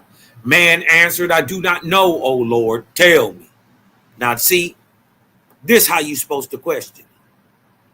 Now you've been questioning me the whole time, nigga. Now go ahead and give me some information, cuz I don't know. Right? Because I really, was really puffed up on myself, and I thought the niggas, just modern niggas, kind of like we was just the best. But I keep forgetting we aboriginals. That means descent over the originals, not the original. Huh? You keep showing me the niggas. That's what he said. Huh? Show me they daddy. Show me they moms. The Lord said, in among the copper-colored races are the Ions. What? The little sacred people. They were short, but super advanced. Wouldn't you be? If nothing is balanced all the way right till you make a nigga, an aboriginal, you dig what I'm talking about? If you don't got the perfect amount of savagery and the perfect amount of spiritual ability, yet breed it into a people, right? Well, then those two traits sit in two different people.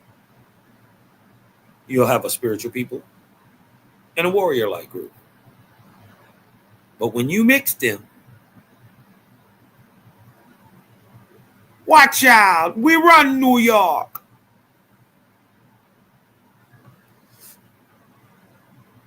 Huh? But the Lord said, look among the great megalithic builders.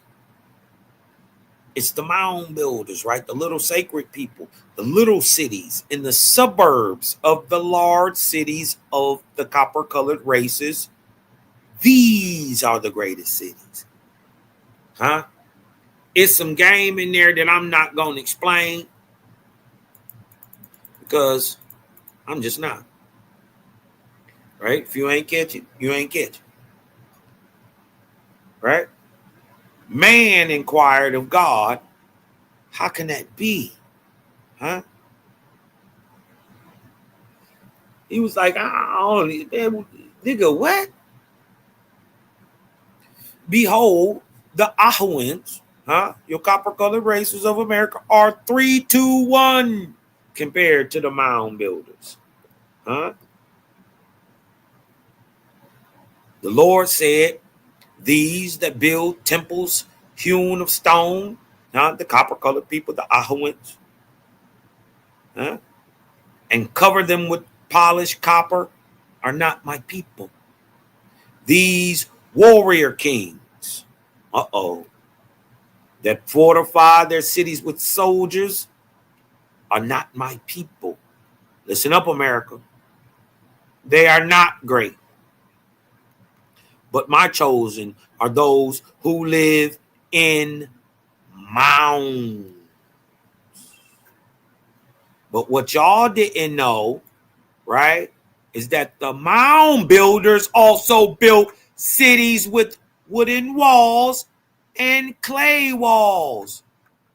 Watch this. Hold on, let me pull up something real quick. Hold on.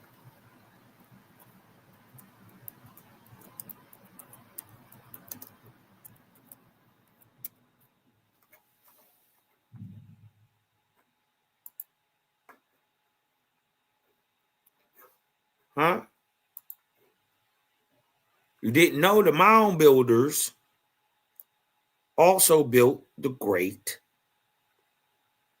walled cities, all across the world, not just in America, but in 16,000 years ago in America only. Look. Look at these places. These people were everywhere. Ain't there Aboriginal everywhere in the world? This is why you got to get past the racism. But you got to wake up to who you is. The great walled cities were built by the mound builders too.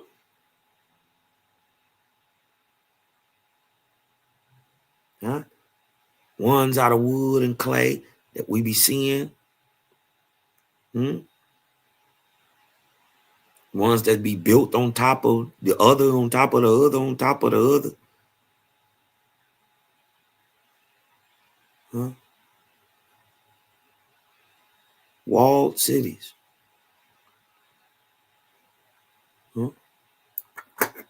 Clay.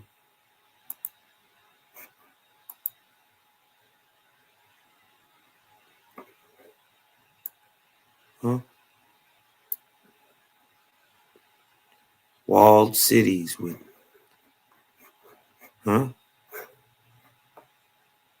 this stuff is everywhere. They ain't built this. They just maintain this.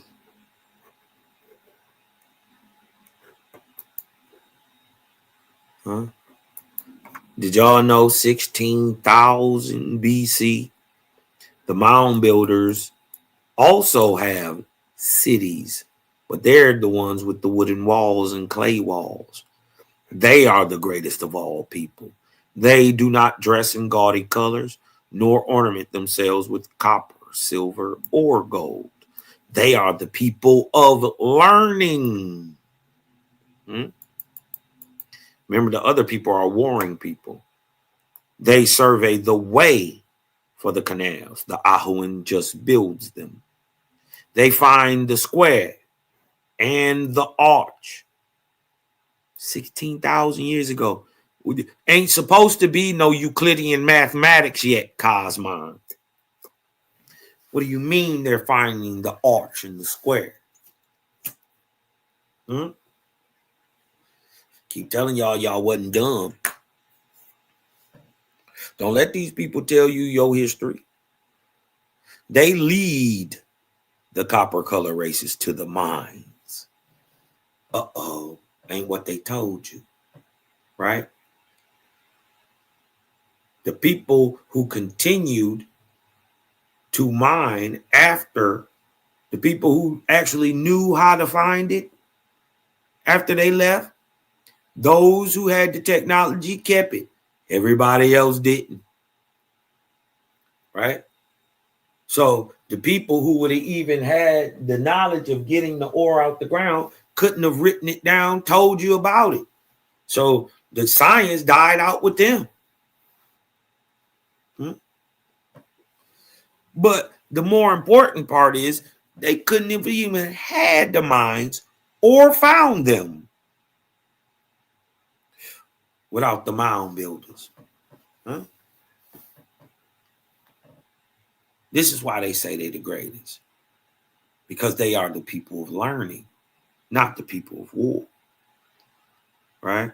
The greatest of the great things left over by our Ahuan forefathers, our copper-colored forefathers, were taught to them by the great people of the sky and earth, or Mah and Yah, the Ayans, the mound builder, the she stock of the Americas. They are our mothers, in a sense, spiritually, physically, genetically. They would be the X. Why? While the copper-colored races and mind you, these is big niggas. They come in all sizes, but they come big too. All right. So, but these are your copper-colored races of the Americas, right? They couldn't have found a mine without a mound builder, huh? They lead the copper-colored megalithic builders to the mines where the lead, copper, and silver is buried. These are a great people. Remember, this is the mystery of the people of Michigan, huh? Without them, our copper-colored forefathers could not build his own house. Without your mama, your father couldn't build his own house. Let that sink in. He could not find the level 4 canal. Nor provide the square of his temple. The Ions are the greatest people. My chosen have shapely legs, arms, feet, head, hands, and their hair grows long and straight, white and yellow. Mind you, people gonna say, "Oh, there you go, Cosmo. It's white people." First of all, it said the hair is white, right? And yellow. Blonde ain't yellow. Huh? The people more in the Andaman Islands and the Pacific Islanders, their hair is more yellow and they're melanated. In fact, didn't say blonde, it said yellow. I've only seen one people with yellow hair. They're called Melanesians. And they're heavily melanated. Huh? But white hair, ain't nobody got white hair. What if the reason you actually get white hair is proof of an iron genetic, and you don't get that till you old and mature? What if that's why it happens, though? I'm saying, because there's very few people who are born with white hair. And even they niggas. Don't make me prove it. Y'all done seen, well, I'm not even going to go into it. Y'all go back to my Ahuans, the megalithic builder, copper-colored builder race video, and y'all go in there, and there are nigga folks with white skin, whiter than white folks, with white hair.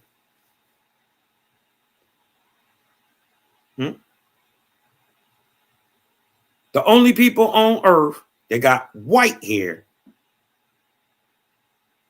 are so-called blacks. Let that sink in a second. And just like Owaspi say, when they talking about the Ayans, they are not talking about modern Europeans. Why? Because Owaspi say modern Europeans are only 2,000 years old. And we are in 16,000 BC right now. Teaching them how to build the canals, how to build the temples. Because the Ahuan, listen,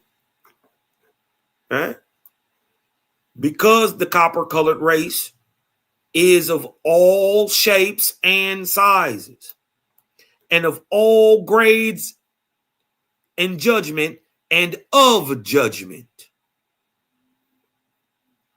Right? The copper-colored race of America come in all grades and judgment, even down to the ignorance of a beast. Behold, he is bringing forth heirs of darkness.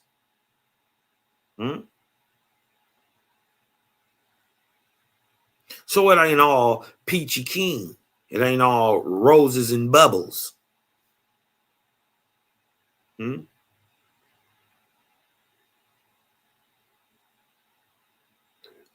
Well, if these is your forefathers, Cosmon, how do you get to be the most beautifulest people on the earth? Remember what's the point of the time we are in. 16,000 to 13,000. Apollo is to do what? Bring symmetry and beauty to man. We are in the 7th era, y'all. This is the present time. We talking about the 5th.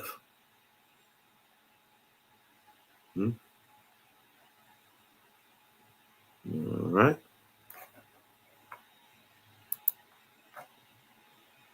Let's get back to this. And I'll probably just bring out some more later, man. It says, come to the Lord, O you who are chosen. You have built houses and temples for the Ahuans. But of what avail are these things? Behold, they are at war. Right? So you got a warrior class of people fighting everywhere. And you got a highly technologically advanced people going on all at the same time. I'm saying the American Indian is a result of the mix of those people. Who are the originals? This is why you are aboriginal. Watch this.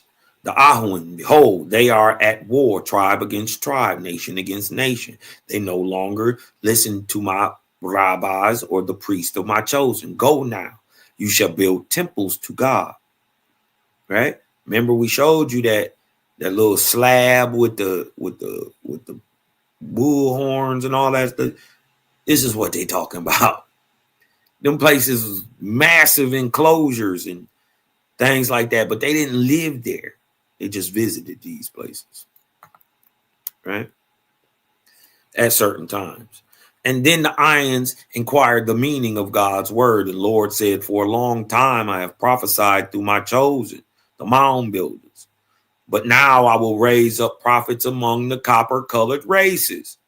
Now I will raise up prophets among the Ahuans, the copper-colored race. 16,000 BC. This is the temple you shall build to the Great Spirit and his kingdom in Aden. Watch this.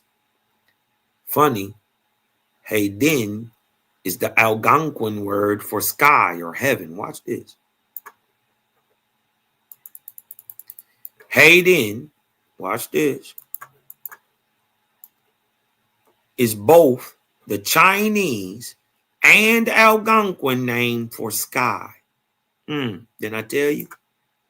Phoenician said Adin. The modern Hebrew, however, is Shachak, or Avin or Avin is the mythical Hebrew for the undefinable place or idol or sky. Some scholars trace the English word heaven, which looked like a mix of Hayden and Avon. Some scholars trace the English word heaven to the same source. Galgal is a condition of the mind. Hold on. We ain't got there yet. Right? This is the temple you shall build to the great spirit in his kingdom in Hayden. There are two peoples before my judgment, says the Lord. The one that does not hear the voice of God or know him, right? But the other people know me and endeavor to obey my commandments, hence chosen. And God was weary of laboring for the Ahuans, for they went more after the way of darkness than light. And the Lord called away his guardian angels, leaving the Ahuans alone for a season. And spirits of darkness came upon them and obsessed them. And in that same time, the Lord caused this chosen to display the mold of their thighs and their short, shapely arms. And the Ahuans tempted them, contrary to law. So it came to pass that the Ahuan women, the women, boasted of their conquest, bringing forth heirs of more shapeliness. Remember, the whole point is to refine man to what he is today. Right? Watch this. Now, when these heirs grew to be men and women, behold, right? They had the gift of prophecy and of seeing visions and of hearing the voice of angels of heaven. These Ahuans, the copper-colored people, now can hear it like the mound builders. And they were called what? Anguigan.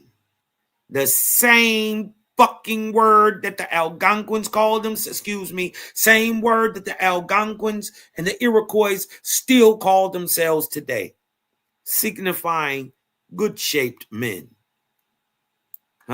Also right, meaning upright men, first of men. Angui. Now, mind you, the first people that we came in contact with were Spanish and the Portuguese, right? So when asking who that we are, it should be no mistaking or misunderstanding why the word Angui phonetically has the sounds of Negro. But remember, we're talking to Spanish and Portuguese people, right? There is no woe sound in Latin, period. The woe takes a double rolling R sound, right? So a woe would sound like ro. And this is where you get angui, right? Turning to negro because they're copper, brown, negro, negra, right? Negro, right? Just switching the phonetics around, negro, right? To negro, because we're speaking to Spanish people and they're describing who they're speaking to. Copper-colored men, right? But watch this. Mind you, what do these people, right, look like? This is the dope part about a wasp. It don't even tell you that the people, this is 16,000 BC, y'all. Watch what it described the people look like. These Indians, these good-shaped men, right? It says, do not permit the Angui, the Negroes, the Indians, to dwell with the Ions, the mound builders, lest my seed of my chosen become lost. the Anguis, came suddenly into the world. We're only talking about in America. By the thousands and thousands they came in the north, south, east, and west. And listen, we're describing the Indian 16,000 BC. Listen, and they had long, black, coarse, nigger hair. Right? You can have long, black hair, but a Native American's hair ain't coarse.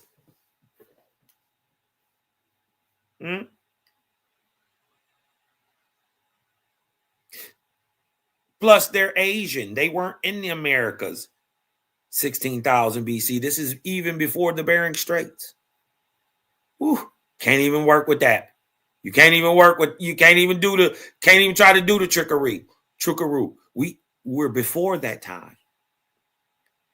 They had long black hair, black and coarse. And if I Google long black coarse hair, a nigga gonna pop up. But see, you could maybe try to argue that even though this by hair texture alone only fits the Negroes of America. Long, black, coarse. That's Negro hair. Only. But it doubles down and says the Anguis, the Indians, the Negroes, their skin was brown.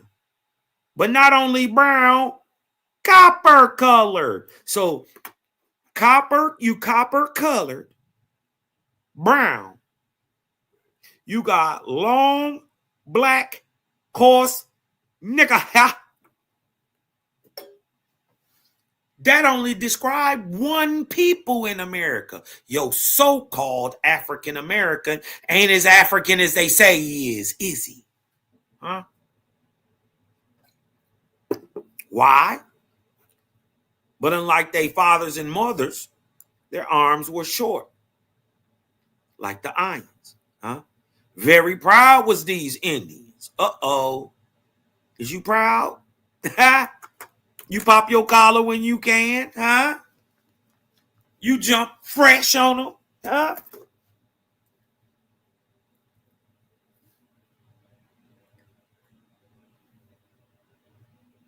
Very proud were the Anguis, were the Negroes. They would not mix with their forefathers, the great megalithic builder race, the Ahuans. And they dared not mix with the sacred people, their mothers, because of the commandment of the Lord. But watch this. So the Angui Gan, the iron-leaning Gan of today, modern man, Indian, became a new race in the world, having all the symmetry of the iron, and the savageness of the Ahuans, and being feeders on flesh and fish, fell under the dominions of angels of the lower heaven, the inorganic heavens, and they rejected the Lord God. So, if you, beating yourself up today, why you not rocking with Christianity? You ain't feeling the Jesus stuff because you ain't never did it. Never. You never praised the God or Lord. Ever. And when one came over here, duped and took the eyes of your prophets away and led the people astray, it was always into calamity.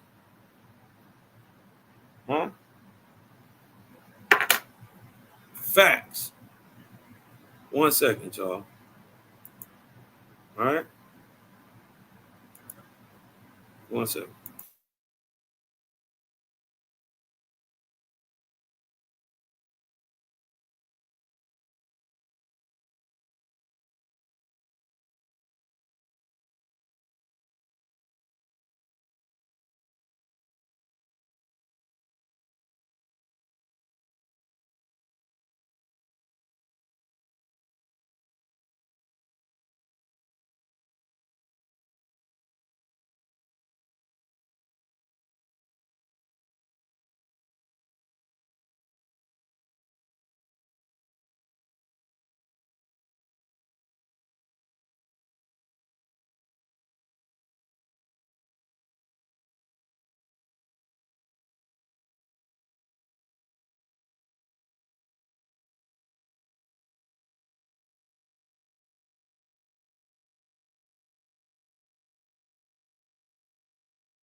All right.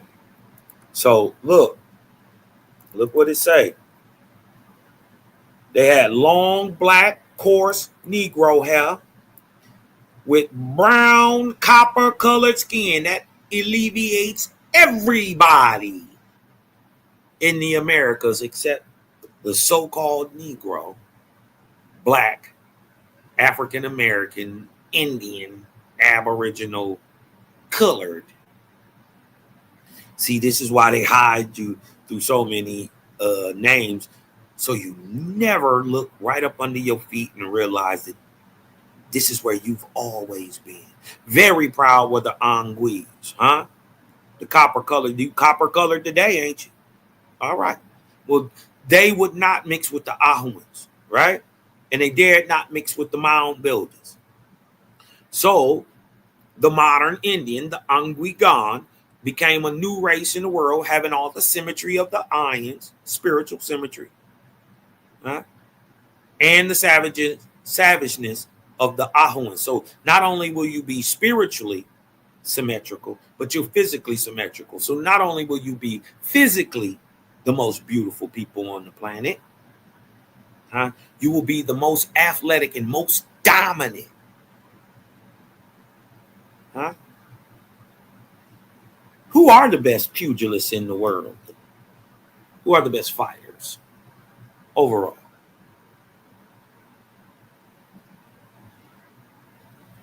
Hmm?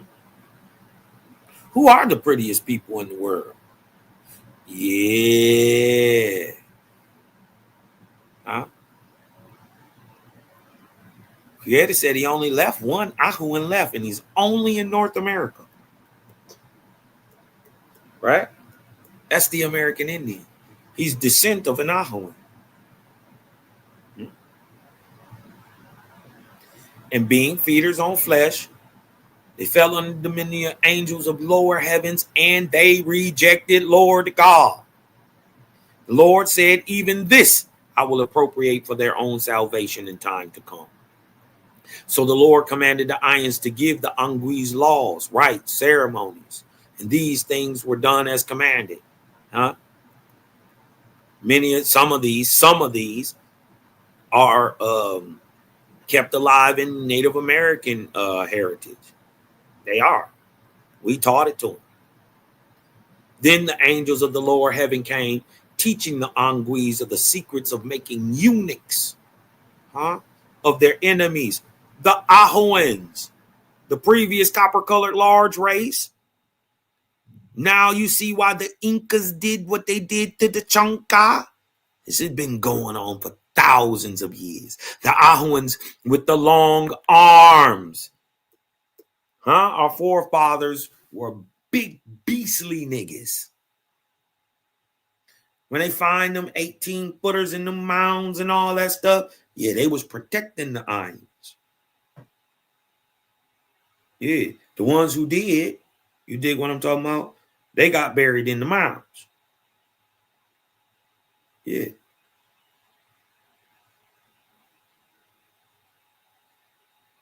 This is a key right here, that the Ahuans' arms are longer than their legs, or as long as. So I'll be thinking about stuff like Jacantopithecus. You dig what I'm talking about? And this is why I coined the term Homo gigantus, giant man, Ahuan. Homo gigantus. Right? But look what he taught them, right? Teaching them how to make spears and bows with arrows and darts and fishing hooks and nets, and teaching them how to make fire, striking flint stones, teaching them how to cook flesh and fish to make them more palatable. That's why we some of the greatest cooks in the world. And look, and this was the first cooked food for man since the days of the flood. 6,000 years niggas didn't have no cooked food. Took niggas to come with the first word and the only word used for cooking flesh and making it palatable. Barbecue. It's an Algonquin word. Even the word barbecue is Algic. It's in the prior language, the Paleo-Algonquin.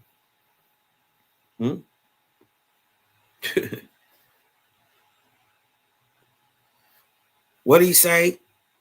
They had long, black, coarse, nigger hair. They was pretty. They was athletic. They would be greatly spiritual people, being spiritually symmetrical. They would be spiritual and physical at the same time.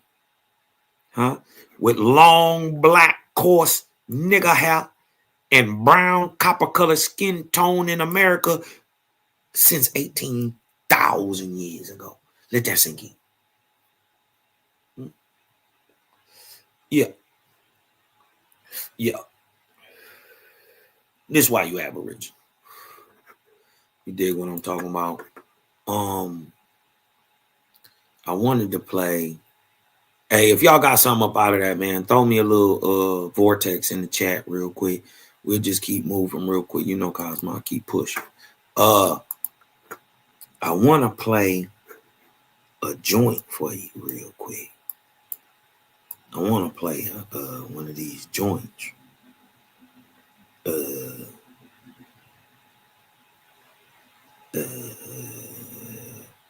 I gotta get the right one though.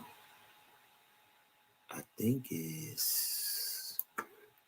Hold on. Let me see. Hold on, y'all. No. Hold on. No.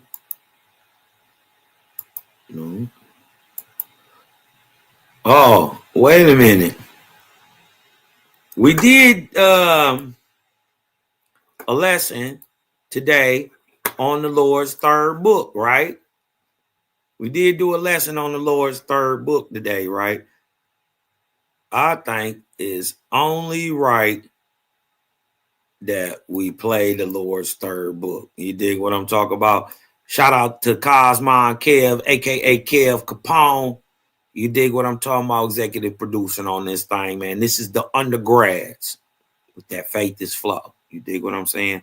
This is called the Lord's third book. Check this out, y'all. We're gonna get up out of here, man. Hey, y'all know what I need you to do. Breathe in, let that light in. Because I'm Cosmonian. Hey, the cloud kicker, Anakwakayiki. Huh? Big Aboriginal, huh? The cloud kicker. That's what that means, y'all. Anakwakaiki. It's my Algonquin name. It means cloud kicker. And it's only right. I think it's only right that we leave out, since we read the Lord's third book, that we leave out on the Lord's third book, man. And with that, y'all know what I need you to do. And that's breathe in, let that light in. Because I'm Cosmo, and I'm out.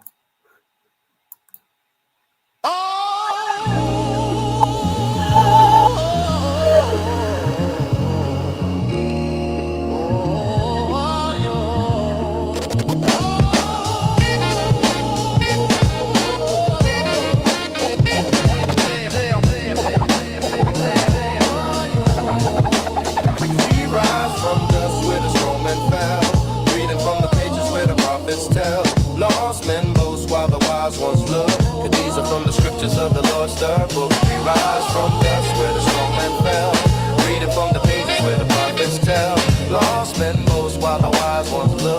These are from the scriptures of the Lord's third book. In the ark of Rupta, the heavens wide, the Lord descended through the fiery tide to Guadama's land where the rivers bend, calling his children to rise again. He said, where are the hens, my sacred band?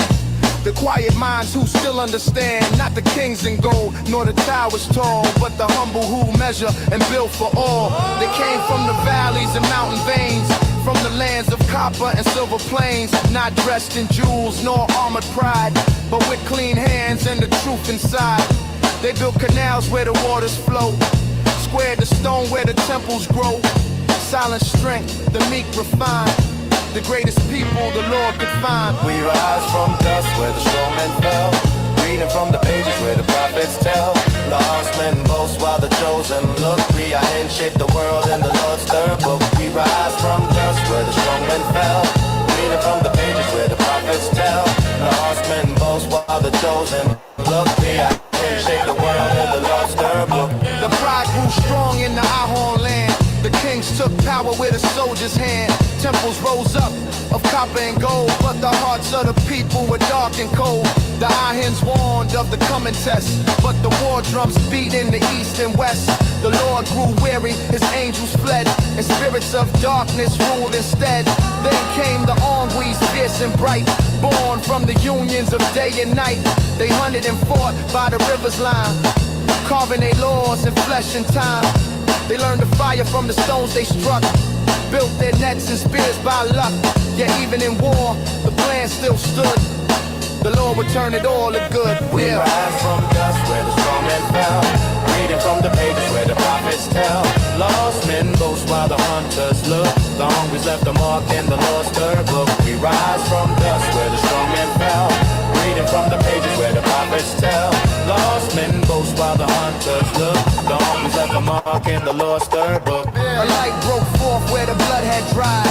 The Ahen wisdom met the Onguis' pride. From war and hunger, the new race came. The Gans walked forth in Jehovih's name. They learned to plow and how to chisel the stone, and raised up temples with the hands of their own.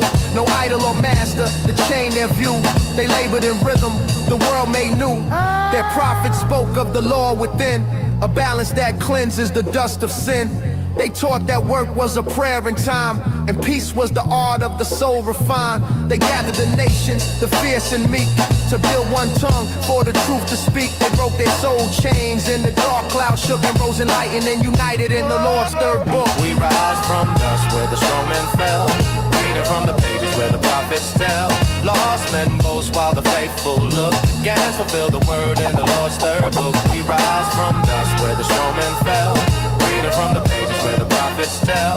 Lost men boast while the faithful look. Gans fulfill the word in the Lord's third book.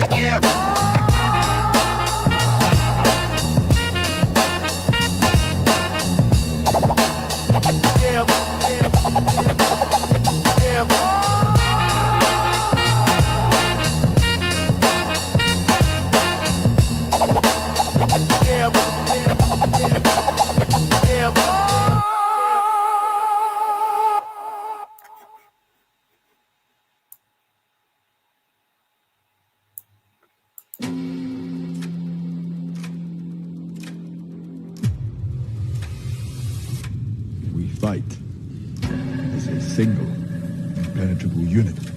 That is the source of our strength.